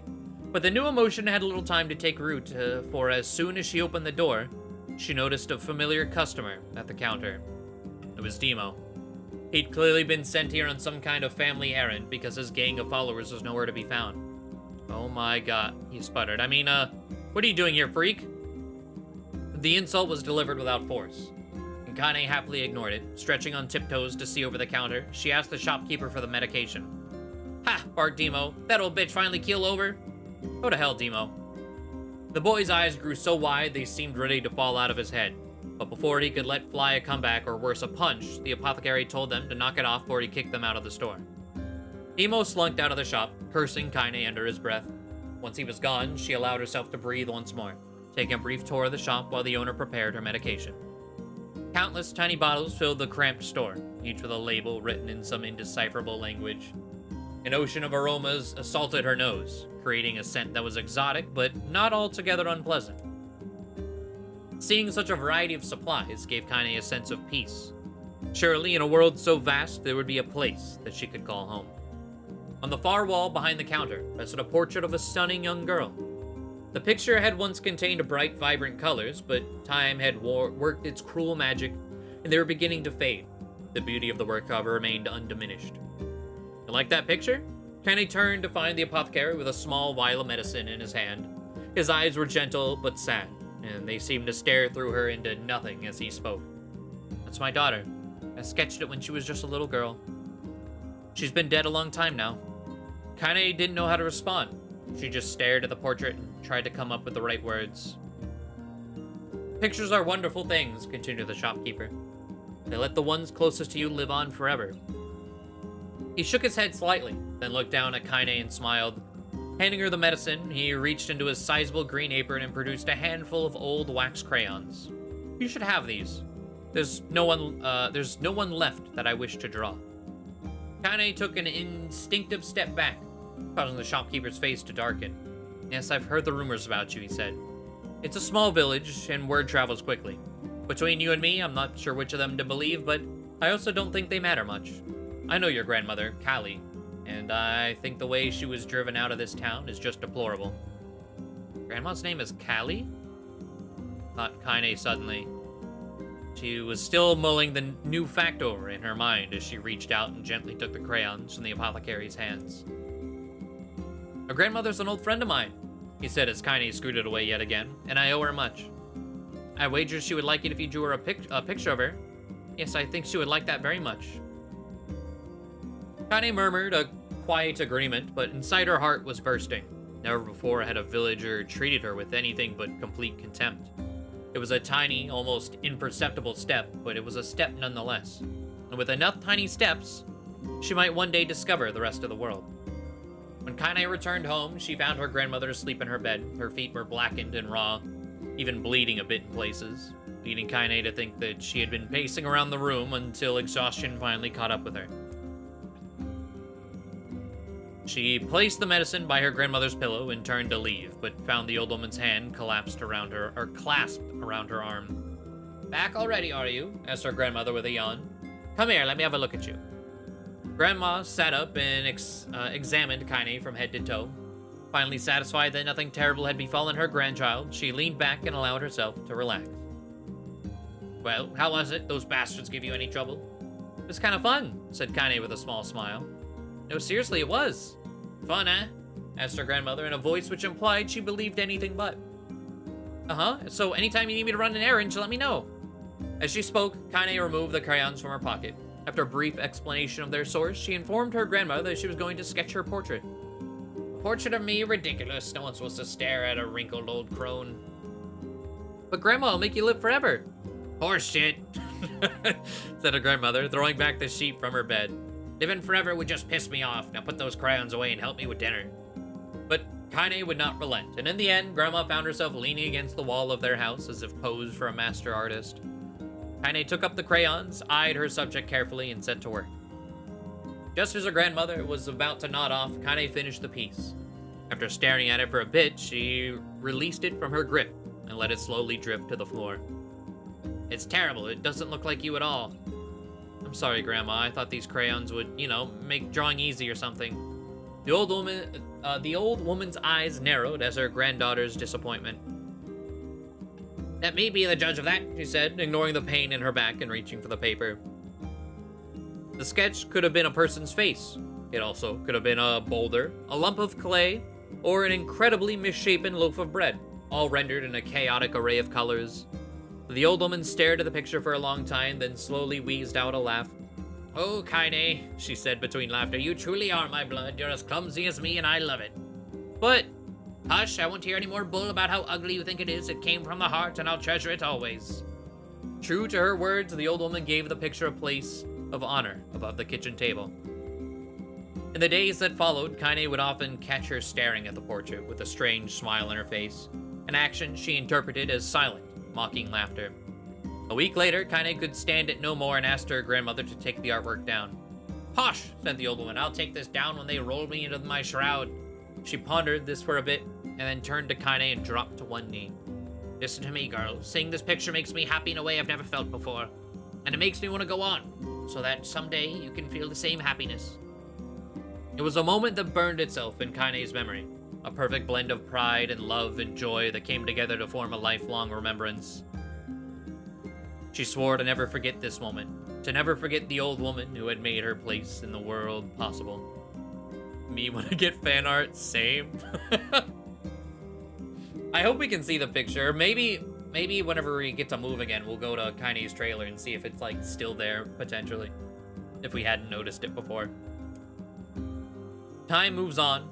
People and memories move in and out of life like ghosts passing through a hall. But this moment will be different, Kaine swore, because I will remember it forever. Forever. Separation.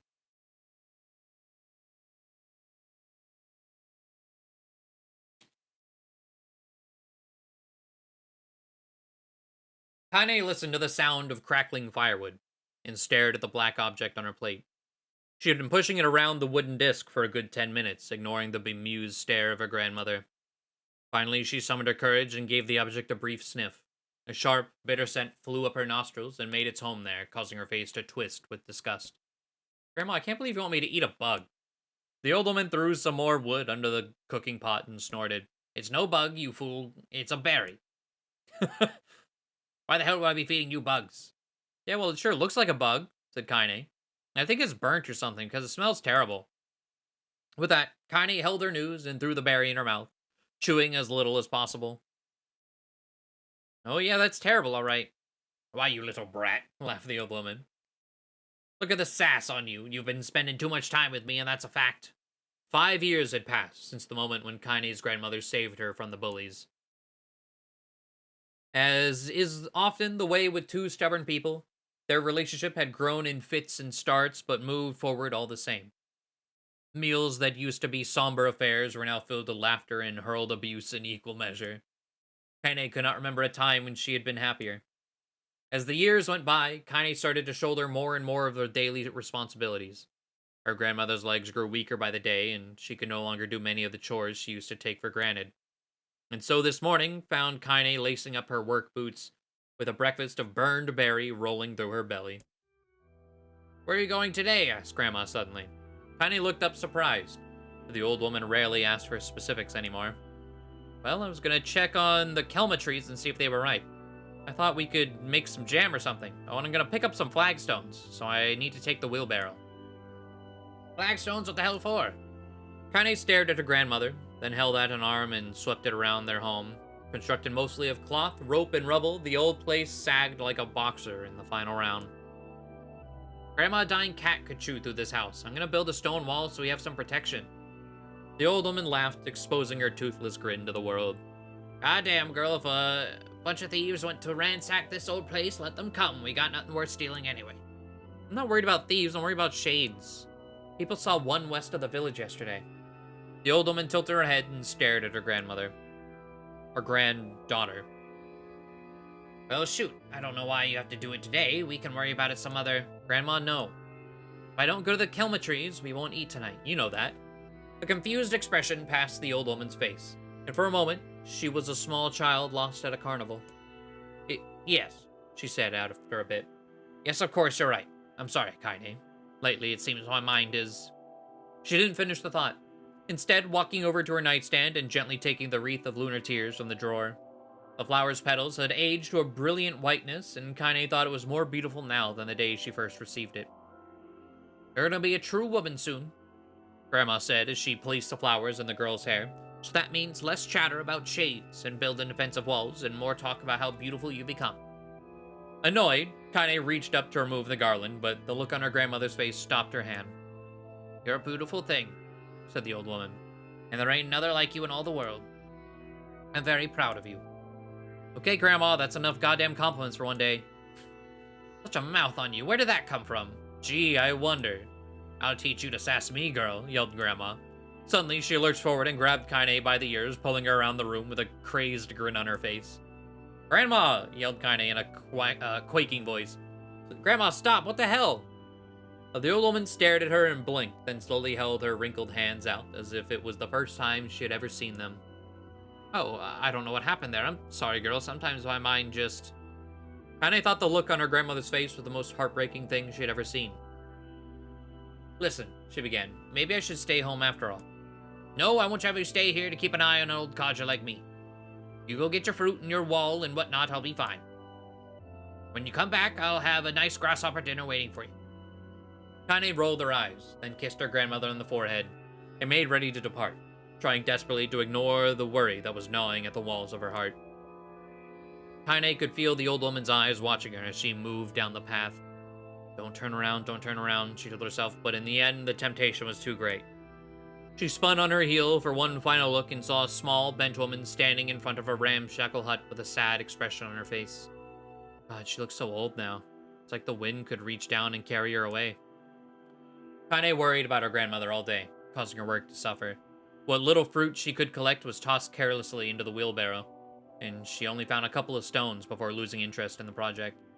Finally, as dusk approached, she decided to call it a day. Cursing herself for the lack of focus, Kaine pushed the nearly empty wheelbarrow back down the path. As she crested the final hill, she suddenly froze in place. The wheelbarrow fell from her fingers and collapsed on its side, sending a few pieces of wrinkled brown fruit rolling back down the hill. Her gaze was transfixed by a thick black cloud that hovered just ahead. Tracing its path with a finger, Kaine suddenly felt her stomach not in on itself. No, oh gods, no. Her grandmother's house was ablaze, the flames licking up as if trying to touch the sky itself. Grandma? Grandma! Kaine then ran, faster than she had ever moved in her life. Once she tripped on a stone and went sprawling into the rocky ground, but leapt to her feet and continued running, unmindful of the blood that spilled from her wounded hands and knees. As she got closer and closer, Kaine's mind began to race in time with her footfalls. It's too dark. It's too dark, not just fire. Can't be fire, too much smoke. Gotta save her. She burst into the front yard and came to a sudden halt. Her worst suspicions confirmed. The smoke from the fire was mingling with the thick, inky blackness of an enormous shade. The massive creature supported itself on 3 twisted feet and achieved balance through means of a large armored tail. Scales, horns, and claws sprouted from its body in a random, chaotic pattern, giving it the appearance of a lizard designed by some insane god. Seeing Kaine, it let out a roar and flicked its tail, sending small whirlwinds spinning around the yard. For a moment, the creature retreated into a shimmering, inky blackness, as if her mind was unable to comprehend that such a thing could actually exist. But then the smell hit her, a blend of rotted meat and excrement, and the horror became real once more. The creature bellowed again, and this time Kaine responded with a scream of her own. All right, you bastard, she thought as her scream echoed off the high cliffs around them. It's you or me, let's go. The shade eyed Kaine with bemused interest, then began looking from her to the house and back again, as if urging her to look at the destruction it had so gleefully wrought. With dread building in her heart, Kaine glanced toward the house. Through the smoke and flames, she spotted a small figure struggling to escape the ruins. Grandma! At the sound of her voice, the old woman began waving frantically. She's alive, thought Kaine. Alive! Kaine's legs sprang to life as she raced across the yard toward the flaming wreckage of the house.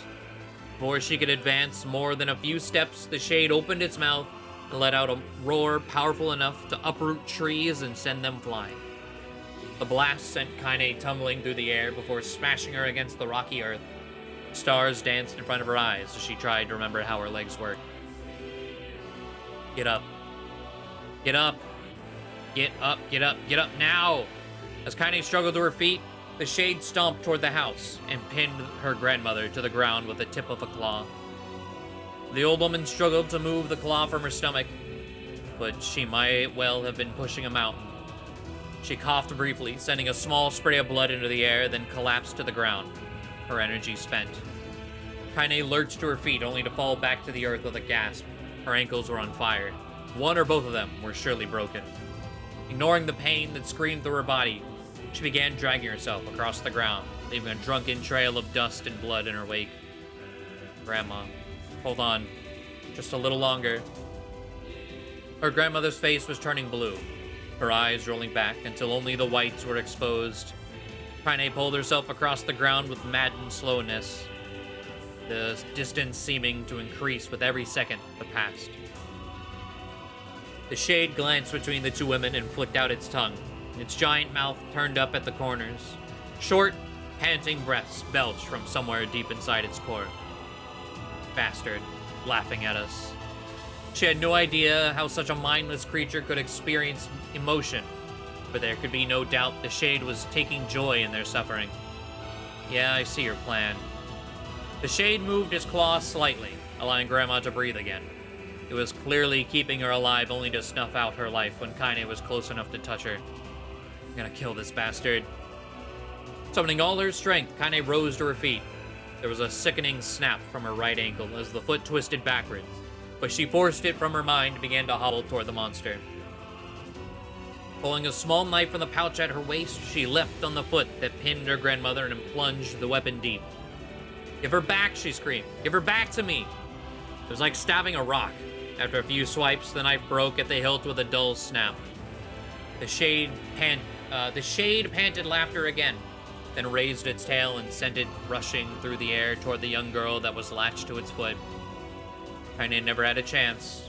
The tail struck her square in the chest and sent her crashing into the burning wreckage of the home. As she lay on the ground with blood pouring from multiple wounds, a small, weak voice spoke up. Kaine? Kaine's vision blurred, but she forced herself to focus on the sound. Finally, her eyes cleared enough for her to make out her grandmother's hands reaching out to her through the smoke. Grandma? Kaine, you gotta run. You can't best this one. Kaine grabbed the hands and held on with all her strength. Grandma, come on, we have to go. The old woman coughed loudly. One of her hands, slick with blood, slipped from Kaine's grasp and thumped to the ground below. Grandma, no. No! I said run! God damn it, you have to live. You have to get through. The thought would stay forever unfinished.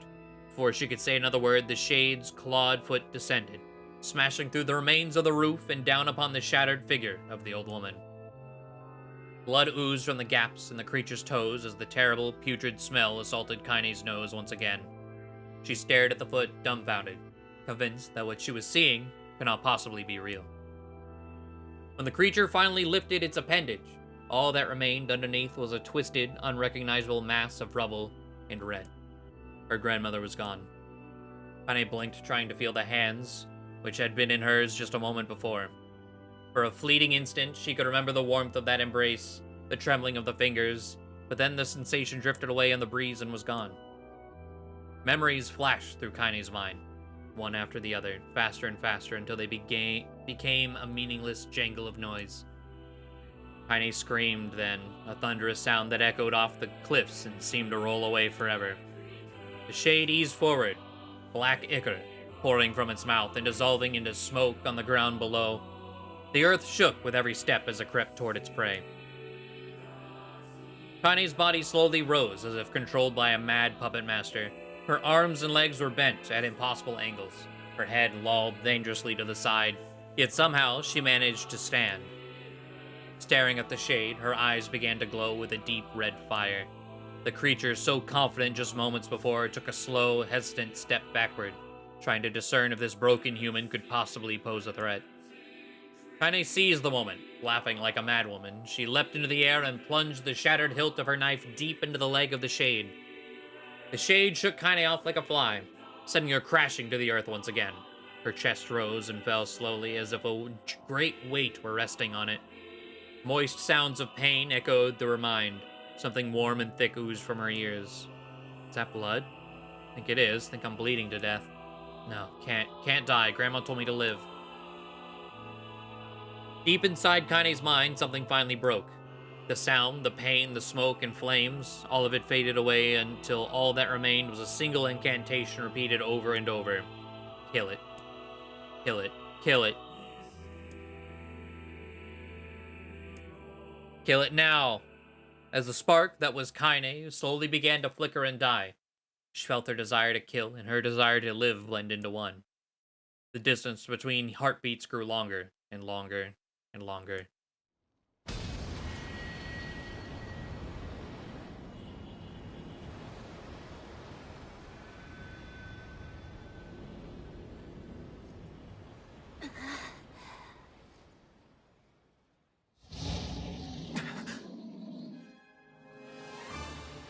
The beast approaches. Started this at 22. It was a 40-minute reading section. It was good, so fuck it.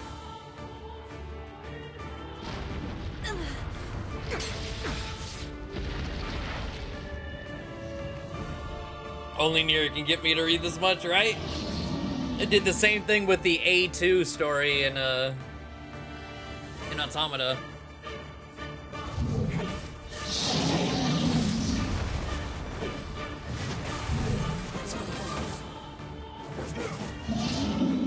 What anger this creature must have. How did it even survive these past 5 years? I'm not gonna let this happen again. It dies today. My sword is lighter. It's not the blade, but the skill of the user. Strike it down.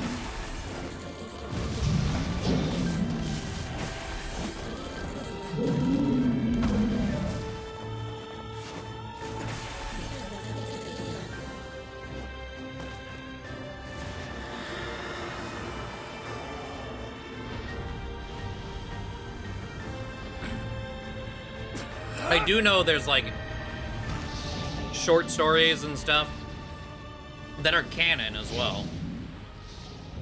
There's one that maybe it'll make sense. I don't know.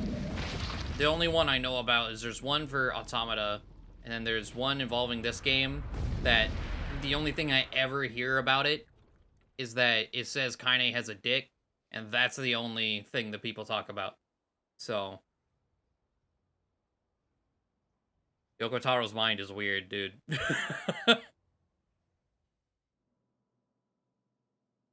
Oh, we're going right back in? We're going right back in, all right. Gently, weakly, softly. The shade, sure its tormentor was dead, turned and stomped off toward the horizon. Stomping along the way to bellow one final roar. Couldn't kill it. Shamed beyond imagining, Kaine tried to turn her head to the side, but only succeeded in coughing up a huge gout of blood. It was getting difficult to see, and only after a moment of fierce concentration did she realize that her left eye was gone. Laughing to herself, she turned her remaining eye to the ruins of her home and noticed a ragged stump of arm. Wait, her left eye was gone. Wait. Has Kaine been missing? Have we seen both her eyes at all?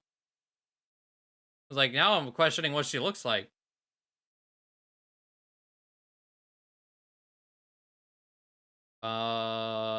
Laughing to herself, she turned her remaining eye to the ruins of her home and noticed a ragged stump of arm resting a few feet away. Yeah, that's mine, she thought with a mad giggle. This is gonna make clapping a real bitch. Wait. I gotta reread that whole paragraph. I'm beyond imagining. She turned her remaining eye to the ruins of her home and noticed a ragged stump of arm. Ah. That's what she thinks? Clapping is gonna... Okay. Ha! Cried a sudden voice from the depths of her mind. Finally gonna die, are you? Well, you had it coming. Go to hell, Demo, she thought as the unseen assailant. Go to hell before I pluck out your eyes and feed them to a dog. The voice of her childhood terror evaporated into smoke, only to be replaced by another, more recent voice. Hold still, said the apothecary, materializing from the ruins like a ghost. I want to draw you. That way you can live forever. Oh, stop. Don't want to live forever. I want to die right here. I see, he said quietly. Well, if that's what you want. The spectral shopkeeper fluttered in and out of existence for a moment, then produced a piece of paper and sketched quickly. After a few seconds, he turned the page to Kaine and smiled. Since you rejected my author, I decided to draw someone else. It was a picture of her grandmother, real as life. Kane opened her mouth to thank the man, but stopped as the pictures began to blacken in the middle. Before she could say anything, dozens of multi-legged insects began to swarm across the image, tearing at it with sharpened pincers. Stop! No, don't hurt that picture! Kane reached out with her remaining arm and waved futilely at the air. So, to her surprise, the insects fell off the picture into the ground below, where they vanished into tiny black tendrils of smoke. Relieved, Kane turned her good eye back to the picture, only to open her mouth in a silent scream. The sketch now showed her grandmother as she truly was, a smashed, unrecognizable lump of nothing. The apothecary smiled, then broke into a jolly dance. See that? He cried as he danced to his jig. It's perfect now. She looks just like you. Ha-cha-cha-cha. What is happening? I look like that? Oh, God. God, I'm gonna die. Gonna die. Drowning in despair, Kane laid her head back into the mud and smoke in her ruined house and waited for the end to come. But just before she let everything go, an unfamiliar voice began whispering in her ear. Ain't you got a wish, sunshine? The voice was vulgar and fierce at the same time, as if insanity had somehow found a way to take form. Kane wanted to scream as the voice crawled under her skin, but her lungs refused to work. You know, a wish, like a prayer or something? Why don't you get on your knees and start praying to heaven? Please, invisible man in the sky, save me! Save me! Ha! Kane finally resorted to shouting at the voice of their mind. I don't make wishes. They don't come true for me. I'm a curse, a freak. I should be left to die. The other voice boomed in her ears. Oh God, you are the best! Kane glanced down and saw a black, shiny substance oozing from her legs. She tried to brush it away, but her remaining arm would no longer respond. The substance slowly crept around her feet, and then began moving up toward the rest of her body. Is this death? Is this what it's like? Or is my mind just losing itself? She could feel the slime oozing upward, and feel the hot, searing pain it left in its wake. Whatever else might be happening, she was still alive, and this was real. Come on, said the voice, let it go. Kane tried to ignore the voice and concentrate on the pain, but the newcomer would have none of it. Don't ignore me, sunshine. You're ready to give up? Ready to die, so why not let me have it? Have what? Your body! Come on, give it to me. Give it to me. I want to stand on the ground, feel the rain, taste the wind. The voice paused, as if licking its lips. When it resumed, it was filled with mad, unabated joy. I want to take your hands and use them to choke the goddamn life out of people. I want to tear out their throats and bathe in the blood just like before. What? In response, Kane shifted her head and vomited. The warmth of it crept down her front and mingled with the pain of the encroaching black ooze. Are you a shade? Yeah, maybe. What of it? The slime reached her face, crept up past her nose, and slowly oozed into the socket of her missing eye. The moment it touched her brain, Kane was struck by the most powerful sensation she'd ever felt in her life. It was ecstasy.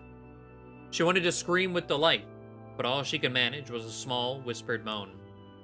Feels good, don't it? Asked the voice with a chuckle. Yeah, what can I say? I know how to please the ladies. Now give me that body. Come on, give me the body and I'll give you more of this feeling. It's a fair trade. A black lump began to protrude from Kane's side. As she watched, it grew longer and thicker, eventually taking the form of her missing arm. I can see better, she thought. My eye must be growing back too. Huh. The slime reached up to envelop the rest of her face, but she managed to brush it away. Stop, she whispered, marveling at how she had regained her voice. Stop. The black ooze hesitated, as if considering this request, then quickly shimmering down her body before disappearing into a cloud of smoke. What the hell, sunshine? Screamed the voice. We had a deal. I thought you wanted to die. Grandma said, can't die yet. A brief image of her grandmother, bloodied and broken, flashed before her eyes. She saw the shade that had killed her and heard its mocking laughter, then closed her eyes and forced the image from her mind. Her whole body was quaking with rage. When she opened her eyes again, they burned bright red. That thing took my grandmother, and I have to kill it before I die. Kane glanced down and saw a mysterious pattern. The pattern of the shades burn itself into her left arm. Well, I'll be damned, said the voice cheerfully. Look at that, sunshine. I think you and me are gonna be good friends now. Kane stared intently at her arm. The more emotional she felt, the more the letters seemed ready to puncture her skin and begin infecting the rest of her body. The arm clearly had a will of its own now. Stop. Gotta stop. Holding her left arm in her right, Kaine took a deep breath and tried to calm herself. Come on, don't fight it, pleaded the voice. Hate's my favorite dish, and I'm hungry. Let it go. Feel the anger burn with the fire of revenge. Thirst for blood, then go out there and... Shut up. Shut up and get the hell out of my body. Your body? Oh, that's rich, Sunshine. Real rich. Look, why don't you just up and die so I can have this body all to myself? What do you say? I bet those buddies of yours in the area would love to see you dead. Kaine grabbed a nearby shard of glass and tried to saw off the shade's infected portion of her side. Before she could, her darkened left arm grabbed her right wrist, crushing it. Kaine screamed and dropped the shard as the sound of bone crunching on bone filled the air. Stupid idiot girl, you're possessed now, Sunshine, and there ain't no going back. The voice laughed again, a loud, long wail that seemed to go on without end. Possessed? Whispered Kaine.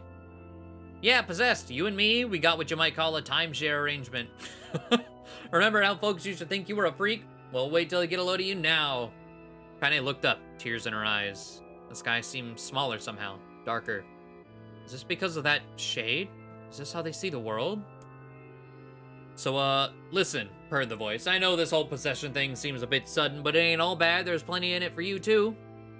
I'm a very powerful creature, Sunshine, and now that power belongs to you. You got enemies, people you want to kill? I can make it happen. That little fat kid who kept picking on you, that big old shade that squashed your granny, we'll wrap them up in their own asshole. No more abuse for you, Sunshine, no more pain. Wait, said Kaine, you're a shade. Why would you help me kill another shade? What, you think I'm some kind of racist, some killing snob? I don't give a good goddamn who you murder, honey pants. I just want to drink from the well. Kaine considered this as she struggled to her feet, the power of the shade coursing through her.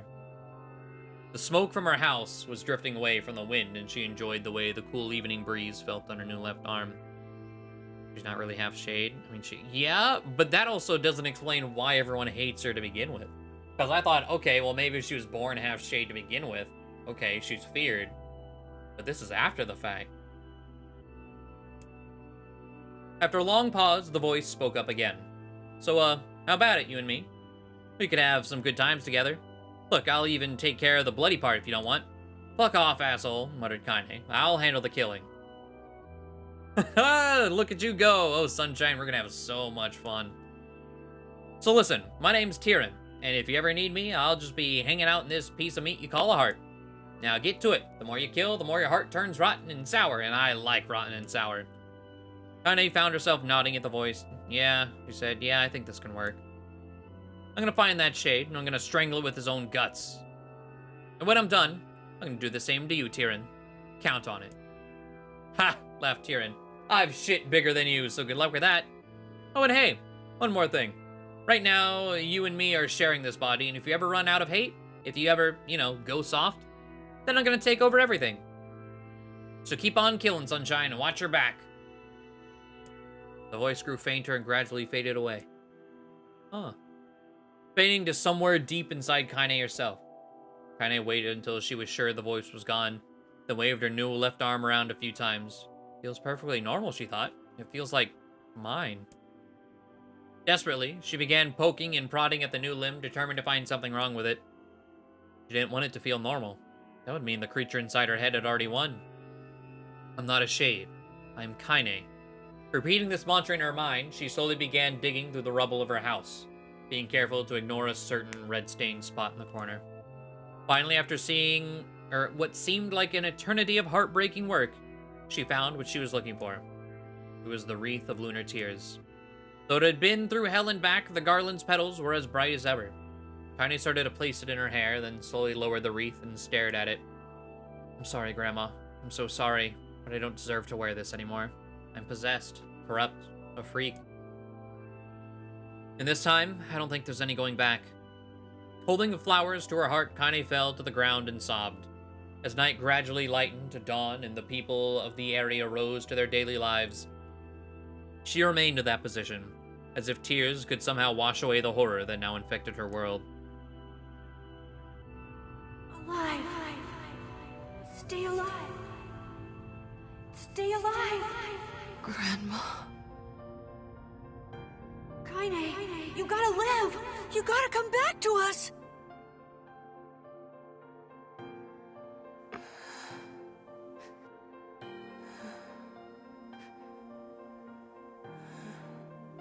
Oh, hey.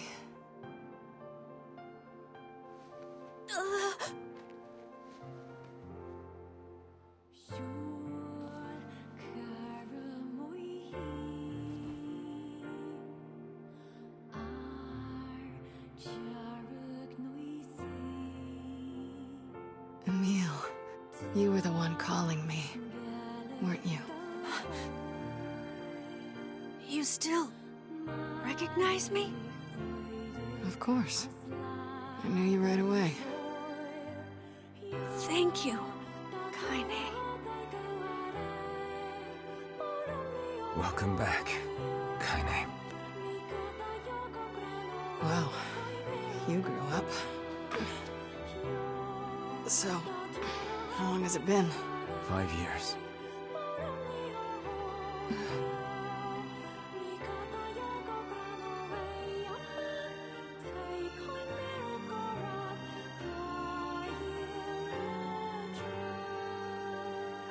Shit. That's a long time. All right. Let's see.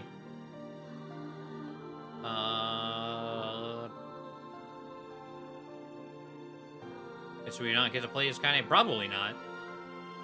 Be neat if we did, but yeah, probably not. See, it's because Kaine is intersex.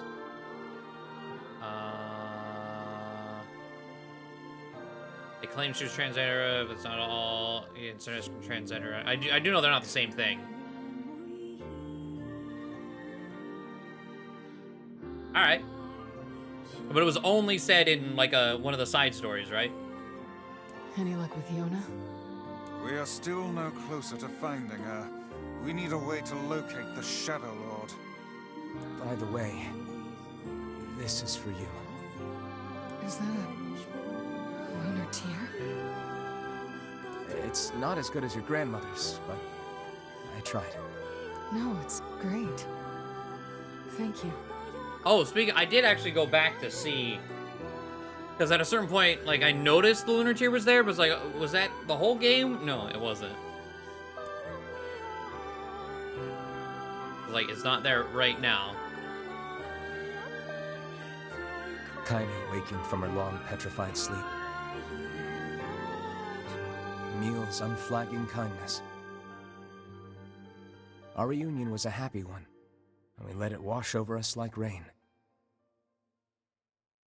That is, until Devila and Popola had to go and ruin it all. That sentence has a different air to it now. Are you kidding me? You can't be serious! Please, try to understand. People are tired and scared, and I'm sorry. I'm sorry you have to bear the brunt of that. I was like, yeah, most of the time when I see her drawn or in concept art or any of that, it's with the flowers, so I second guess. I was like, wait, that's been the whole time, right? No. This is crap, and you know it! It's okay. We can sleep outside. No one's sleeping outside. You and Kaine saved this village, and now they want to run you out? People are afraid of us. And really, I understand. I mean, look at me. As long as you're still with us, I can deal with it. Right, Kaine? I'm used to sleeping outside. But... We'll see you later. Also, the, what was it? Tyrion? Telling her, you go soft once. Maybe that's why what is perceived as your standard anime tsundere anytime we're nice to her actually has a meaning and not just, it's just tsundere trope. It's like, I can't give in. He gonna take me. Sorry about this. I gotta continue saying like shit hog and fuckhead and shit.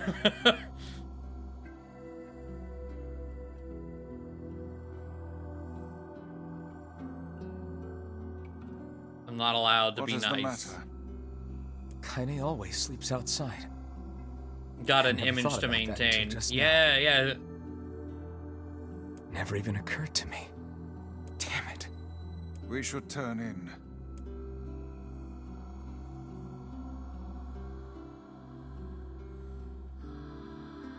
I didn't get much sleep that night. For the first time in my life, I hated Devila. For the first time in my life, I doubted Popola. But those feelings are pointless in the end. They said and did what they did for the sake of the village. To protect it from the horror of the Shades.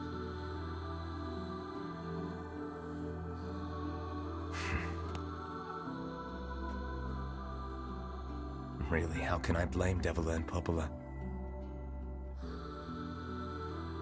In the end, I'm just as bad. Because I never once stopped to think about Kaine and Emil's situation myself.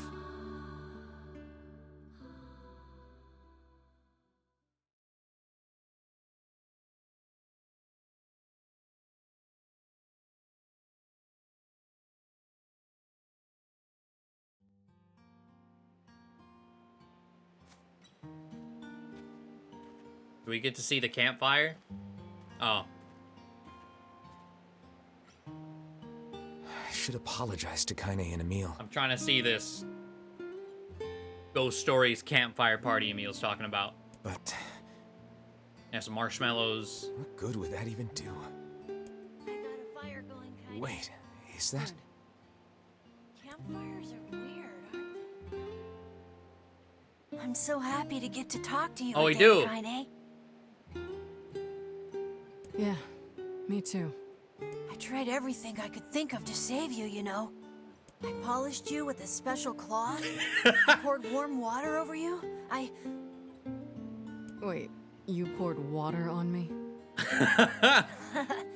Yeah, but it didn't really do much except make you all shiny. Hey, Emil. Thanks for saving me. I guess you noticed how I look different now. I'm sorry, Emil. I'm sorry for all of it. There's a new scene. Yeah, we're in a different path now. We're in the B. We finished our A ending, so now we are moving forward. Well, I mean, this new form isn't all bad, you know? At least I can look at you when we talk, right? Hey, so why don't you tell me something about yourself? I'm not very interesting. Sorry. Come on, I just want to know you better. Please? Oh, new as in wasn't in the original. I don't know, I didn't play the original. Fine. This all happened when I was a kid, before the whole shade possession thing. My body is different.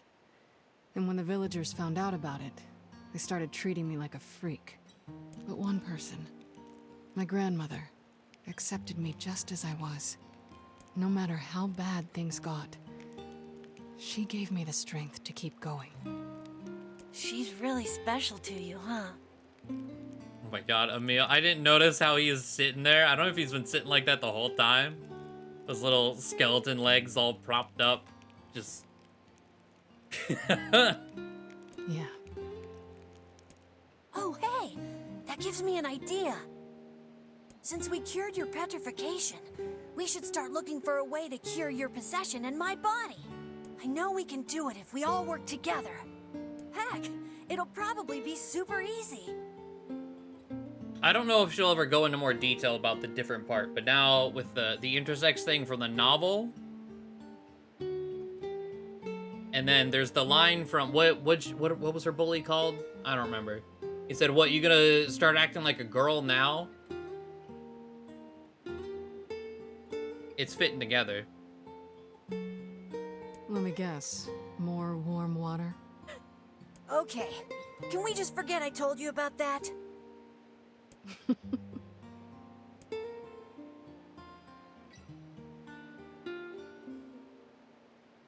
But it could be something more than that, too.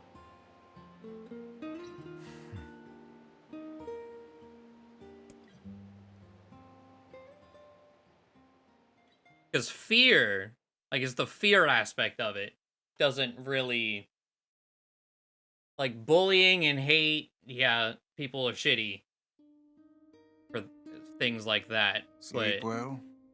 The fear doesn't quite add up. Sure. And yet your red eyes tell a different tale. Don't be so hard on yourself, lad. I need to go see Devila and Popola.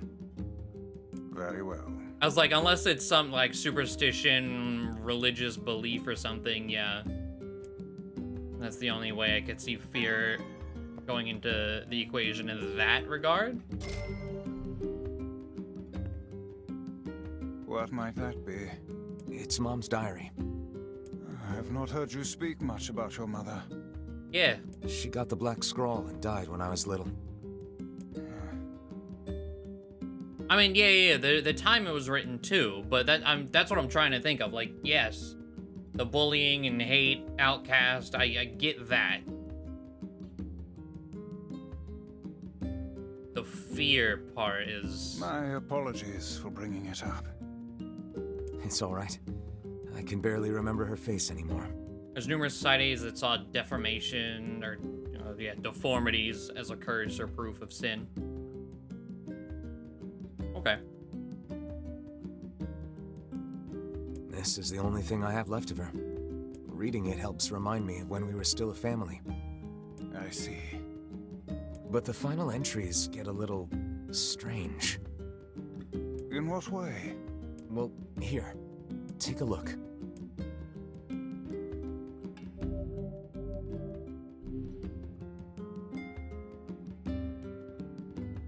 Could just be fear of what's different since we're living in, like, ye old history. That's fair. Could also tie back to her parents. Yeah, we don't know much about Kaine's parents. Can you not hear me?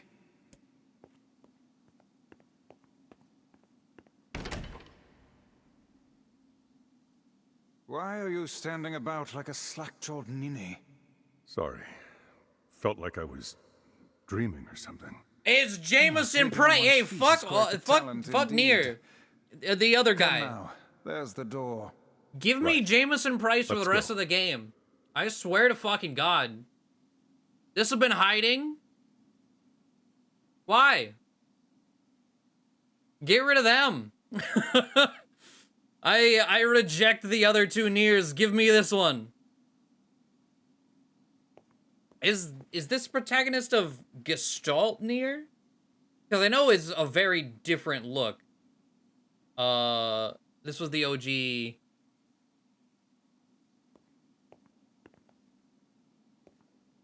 Or Gestalt, like I don't. There's Replicant and Gestalt, and they're kind of the same, but not. There's a weird.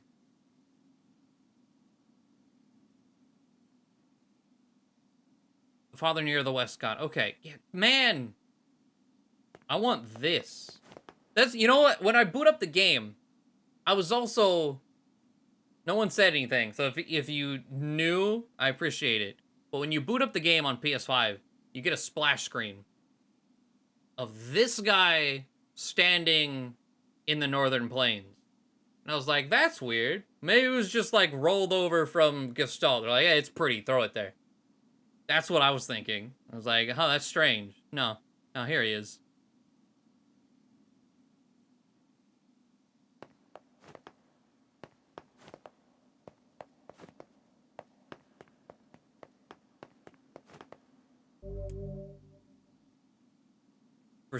Proceed beyond this point, you will be unable to save until the battle is over.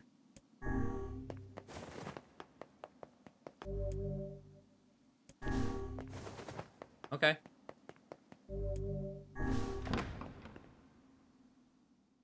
Full Metal Alchemist as Dora Truth look. Yeah, right?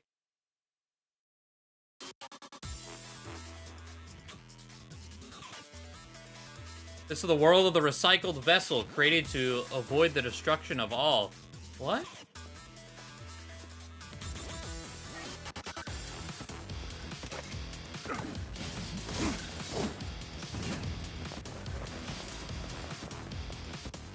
It's got a filter on it and everything? What is happening?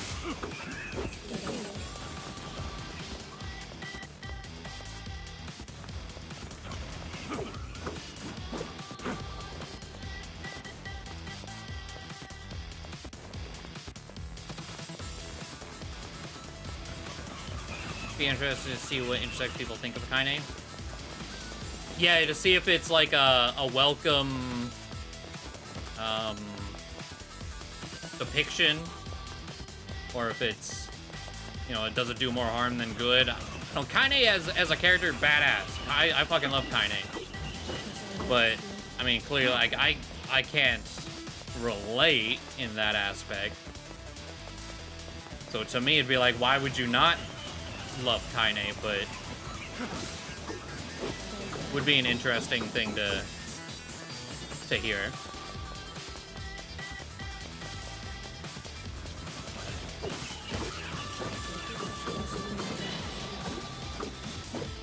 You know, hearing Emil's theme, like this is a remix, but like everywhere, makes Emil Despair, the track from Automata, hit real different.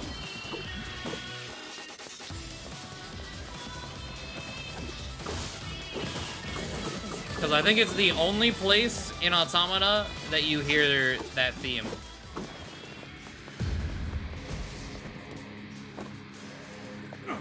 Girl, not even down there. Oh, bats!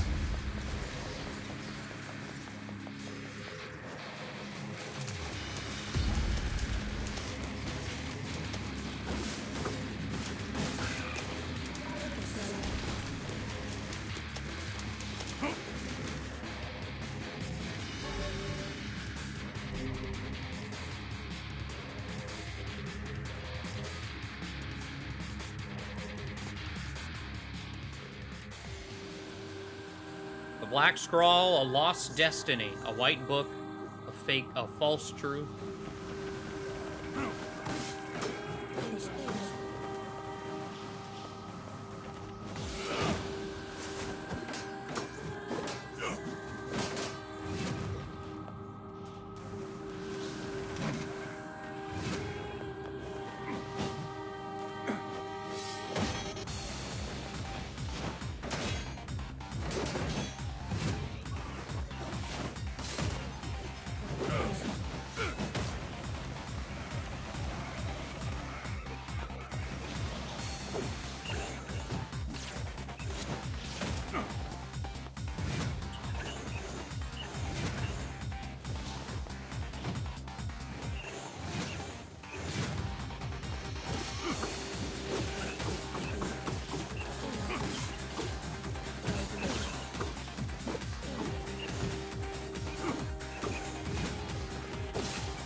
Okay, pain.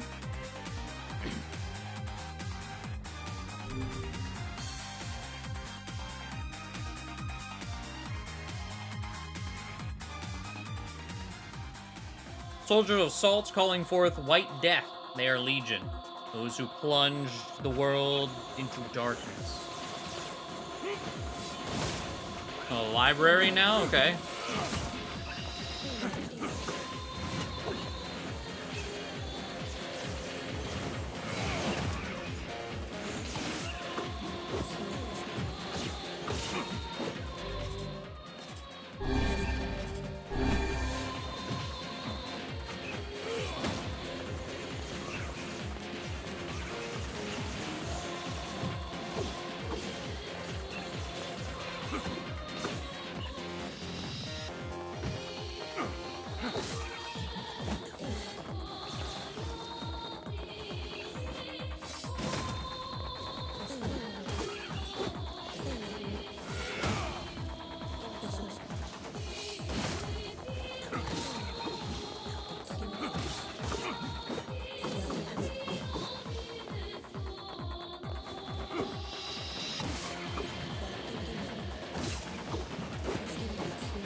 earring.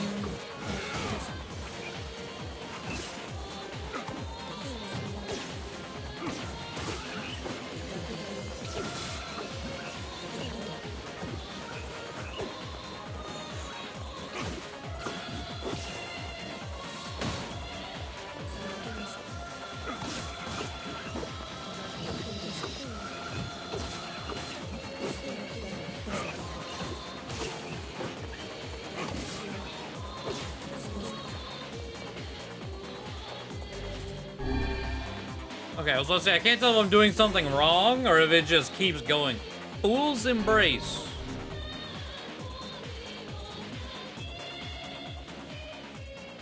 The dragon's corpse brought death to the world, delivering unto it the power of magic. Fool's Embrace. Ooh. Fancy looking.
Alright. Those do not work great indoors. Kind of.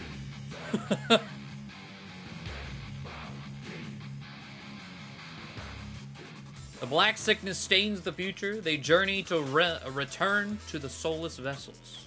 What, 2D section, huh?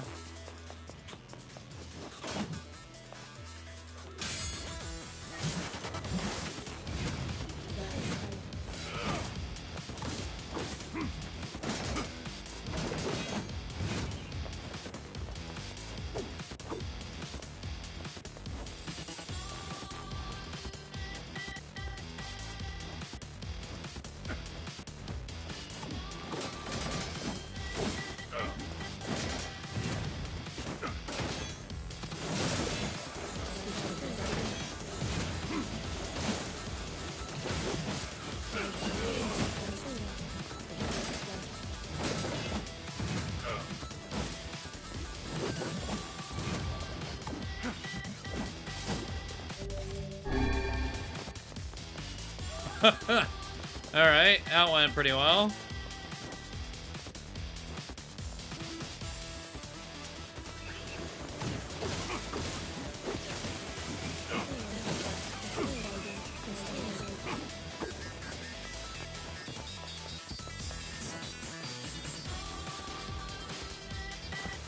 Oh, okay, so... Okay. Like, am I allowed to fall?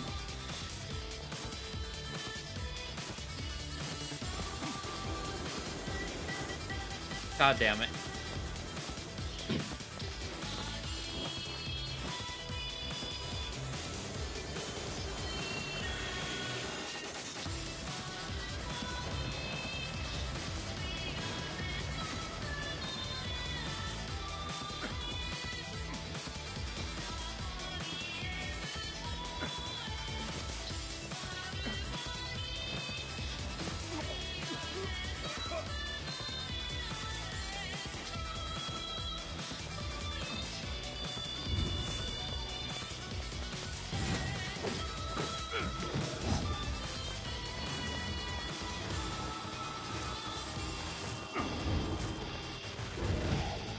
Oh, it canceled it. Would have done so much. One more.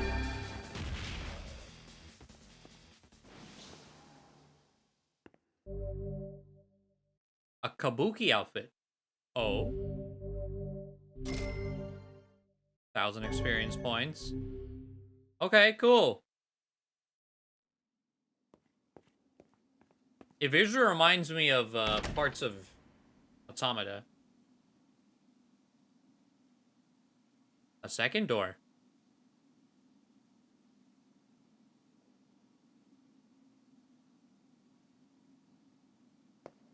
Can I go?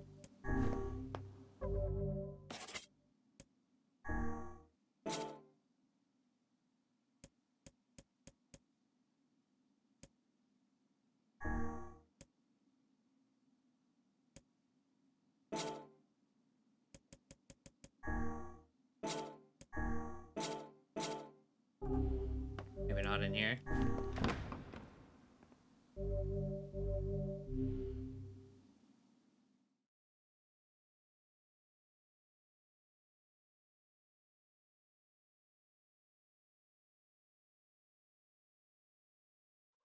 If shades are people, what kind of person is a lanky voice like that? Oh. Something wrong? I feel as if I've just awoken from a most unpleasant dream. I know what you mean. That happens to me whenever I read it.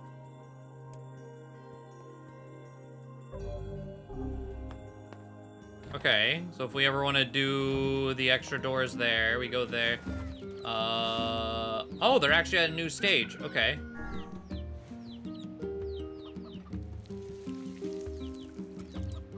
We gotta go through and water everything again.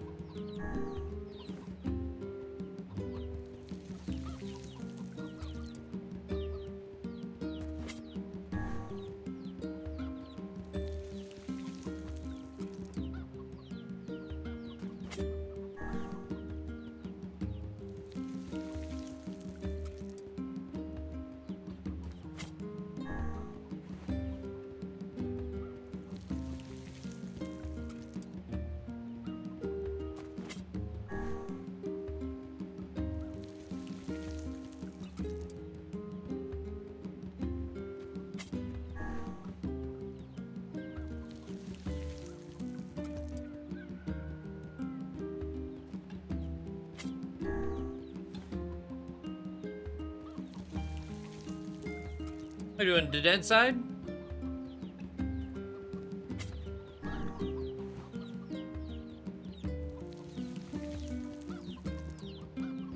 What a weird book.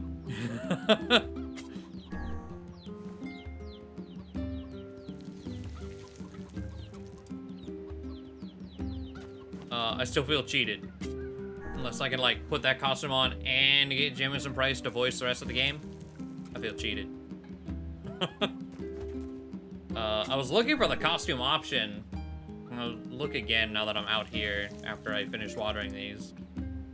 They say it was unlocked or it can be unlocked. I don't remember. It's been like an hour.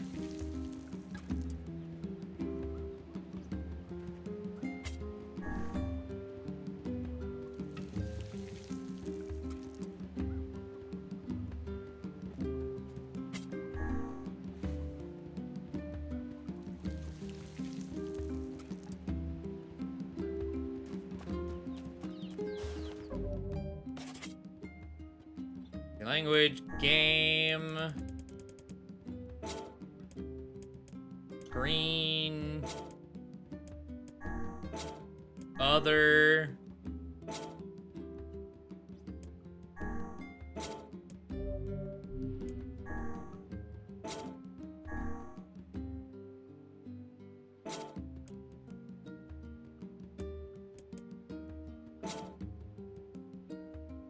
Unless it's in like the book.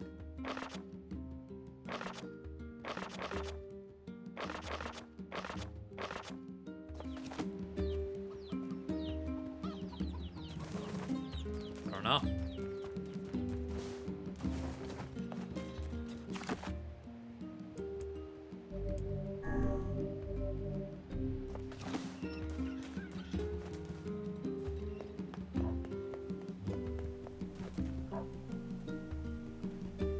I like for the in-game costume option earlier too, and it's just not there. Yeah, that's what I was saying. Like they said, I can not say it's unlocked now? You can... Or is this them saying if you didn't have the NieR DLC, would have not been there until now? Was that their way of saying that? And it's still, you just still can't do it in the middle of the game? Because I was excited. I was like, finally. I don't know why you hid it behind an ending, but no, I think. Hey. Yeah, main menu. God damn it, game. Oh, hi. I kind of thought you'd never talk to us again. I understand you're doing I this got for the questions. village, and that you don't have a choice. Pretty much, yeah. But look, why don't you go talk to Popola? I think she wanted to discuss the Shadow Lord with you. I'm headed there next. Oh, and Devila? Yeah? Sorry about yesterday. I shouldn't have lost my temper like that. You don't need to apologize. Anyone would be upset when their friends are hurting. Let Emil and Kaine know that we're sorry, alright? Alright. So, and there's no, like, preview in that either. So, let's see.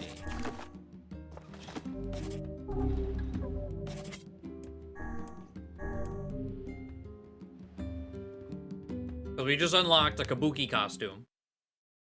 I want to know what that looks like.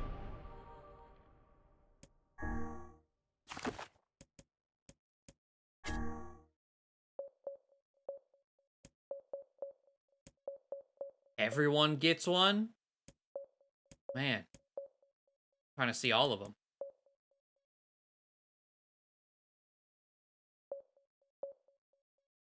I feel like this would get confusing. But maybe not. We'll see what that looks like too. Fuck it. Was there potentially... No, just your, huh? Okay.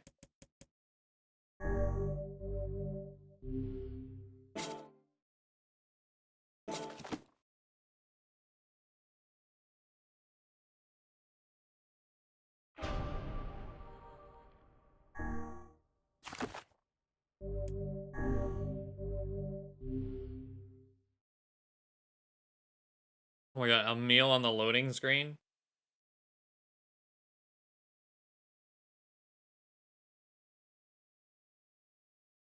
Look at him go.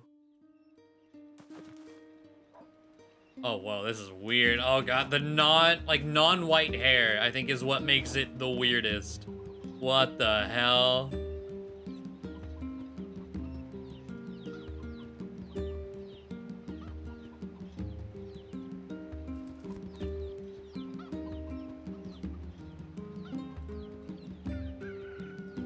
I'm uncomfortable, right?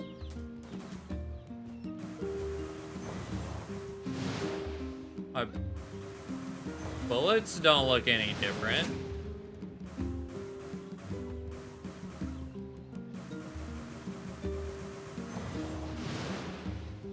That means the enemy's bullets?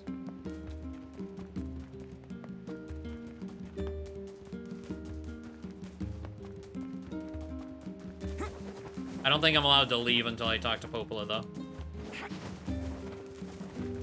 Let me see. I was like, yeah, I put it on all of them because I want to see what they're gonna do. Oh, I can't leave. Okay, cool. Brought a chick home with him. It makes little chirps and follows me around. It's just the cutest thing ever. Nice chickens outside.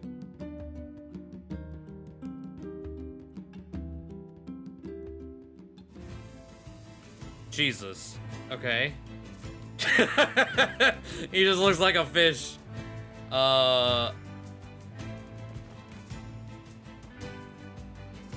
Okay, the hair color is so, like, these just aren't the characters, like, at all. It's weird. Except Emil. Emil's rocking it. I think I might keep it on Emil. He gets fancy new staff.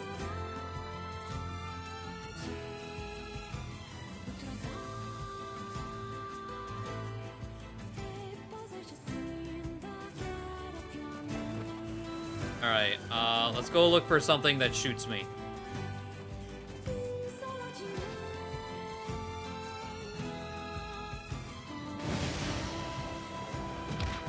God damn it, I tried to drift.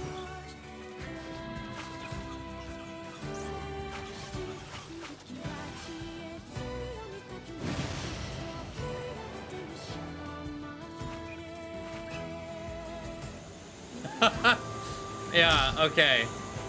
I see.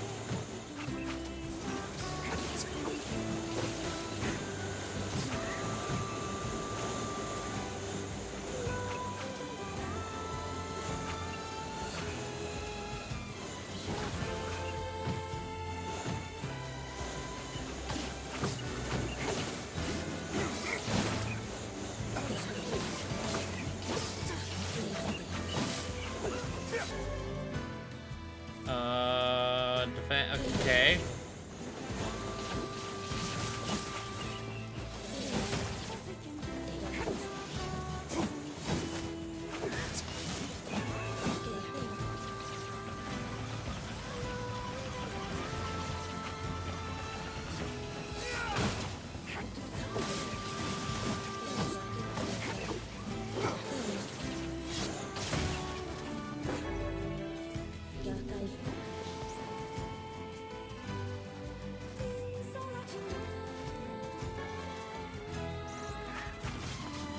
I'm curious what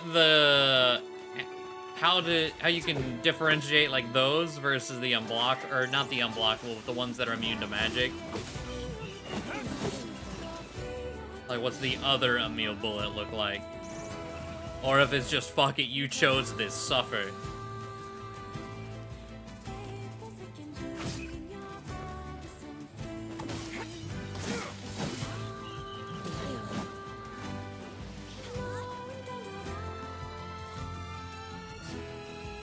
Alright, we'll kill the last one.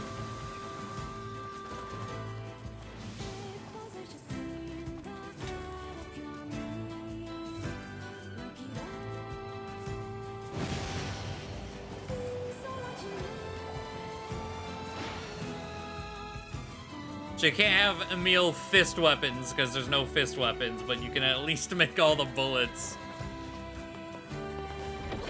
Emil's head.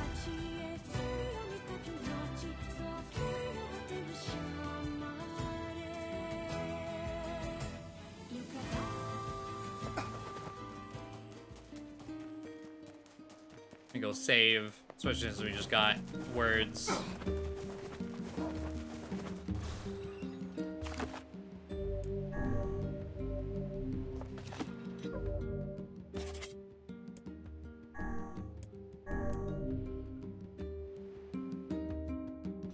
I'm gonna keep Emil's costume on. It's real cute. Nice fish boy.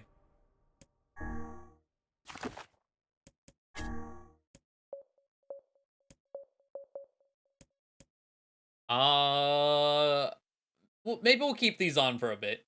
Why not?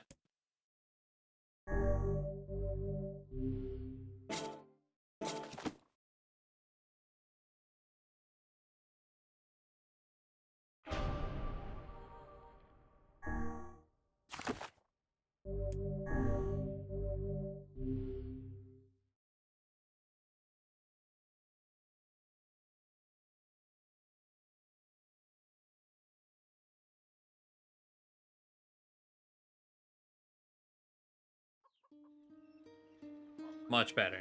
God. Again, if they didn't remove the white hair, it wouldn't be nearly as bad.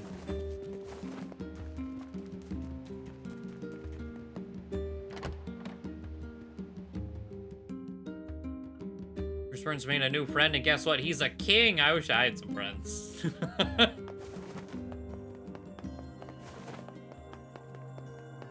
Like the new,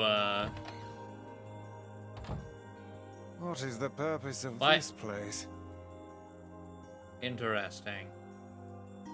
Beats me. Maybe it's Popola's hobby corner.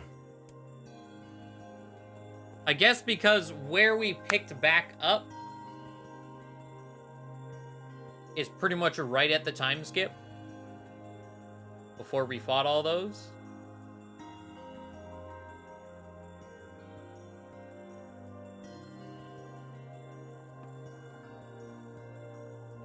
Huh.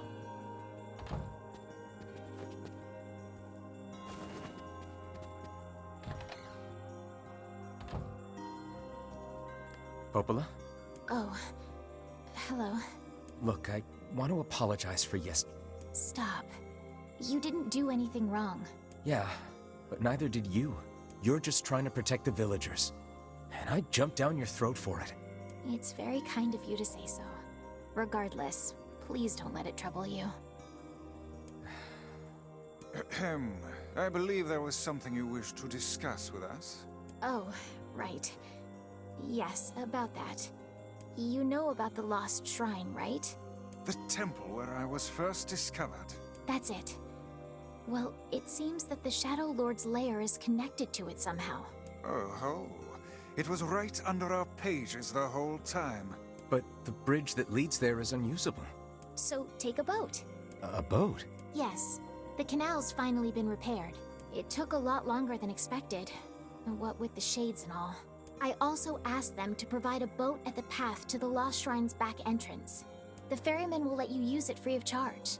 That should make it easier for you to move from town to town. Thanks, Popola. I feel like you've done so much for me. I'm really grateful. All right, I'll see you around. And for the love of everything, be careful.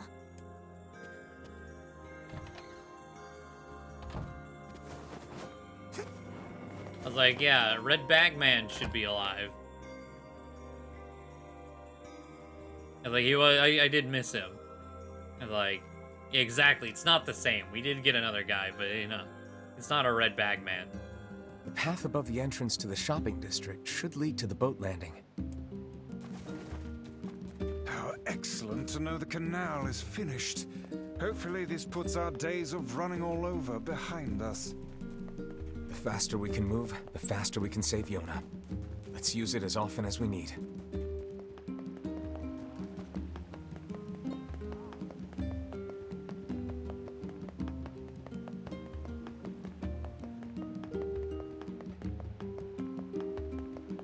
Yeah, hello, friend. Hey, look who it is. Remember me? That red bag. My pages.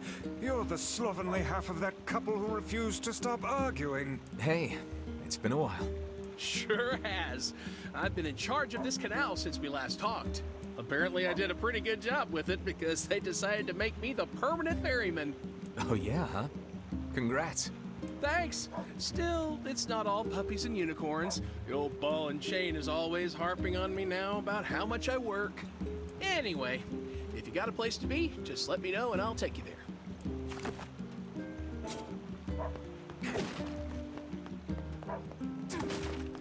All right.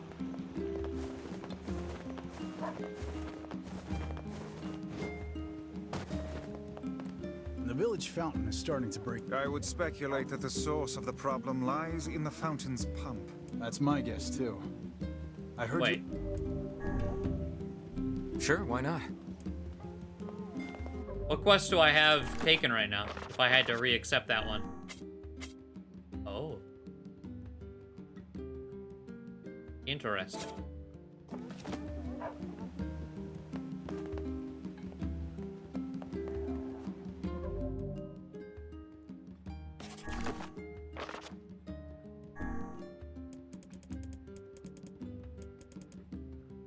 Looks like I kept all my items.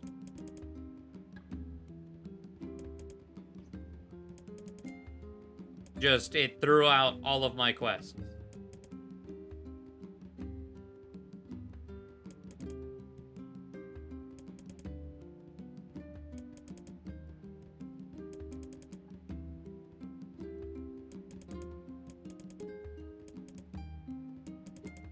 Yeah.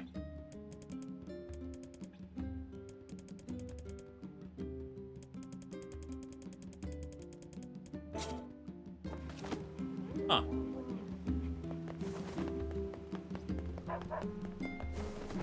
All the quests I hadn't turned in.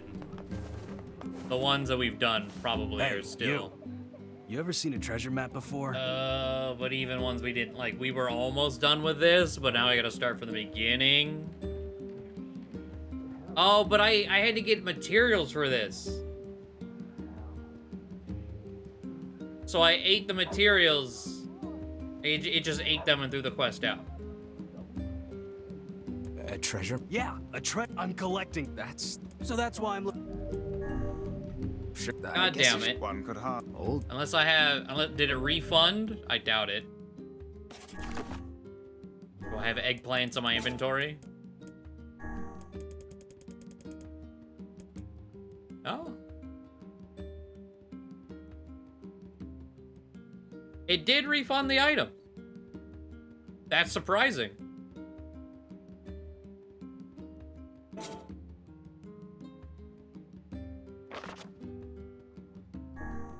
Huh. Quality, yeah.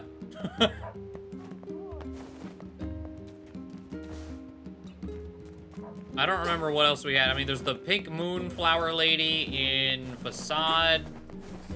I mean, Devil is the quest pointer as well. Why am I the only one working? We need it. Oh. I know it's about that time, so I don't want to get into anything too much. I mean, we got all the heavy stuff, and then looks like we're back to a whole lot of nothing. Blacksmith's always.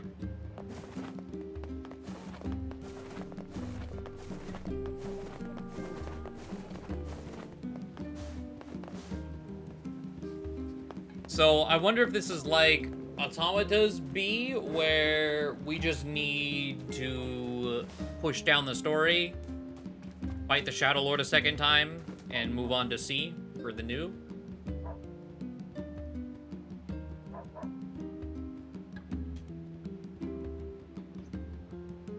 Something might change along the way. We'll figure that out on Thursday, I guess. Go save over here. So hopefully, because again, the crops thing, these should grow tomorrow, and then when we boot up the game on Thursday, it should all be dead. And it says dead plants make seeds. Now, the one thing I don't know is if I need to open the game to see what they grow into, because right now it's 2 gold and blues, and then 1 gold and red. There's a 20% chance they, like, do their thing. But I don't know if I need to boot the game up just to be like, aha, I have maybe changed, maybe not. I don't know. The game to be safe. Yeah, and then turn into a seed afterwards. If I remember to. I'll do that. Or it'll be a surprise together. Make a save before and after. Oh, so we get to see both? I like that. Alright. So, this one is the save here. I will save here. As long as I remember to boot up the game tomorrow. To look at the grown flowers and save, turn it off. We'll see what happens on both ends.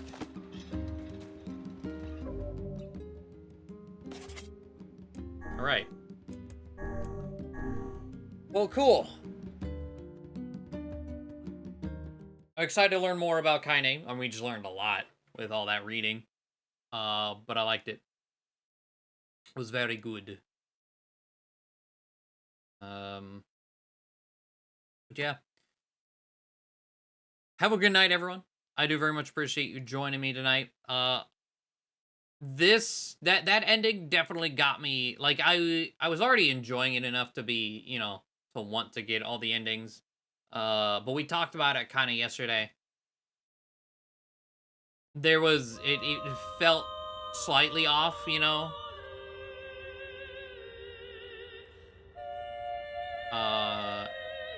It just wasn't that, like, super compelling, like, oh, I need to see where this is going, but, like, optimistic that it would get better. It got better. I would say it got better. God, this fucking controller. You can save Yona, Vice. It's you, isn't it? No. It's you, isn't it? No. Thanks, Emil. But yeah, that ending definitely helped reinvigorate all of that. So would be excited to play more either way, but like extra excited now to see what else we can learn. But yeah, like I was saying, have a good night, everyone. Very much appreciated. Be back at it on Friday with more Replicant. Good night. Don't leave me! Don't leave me! Father!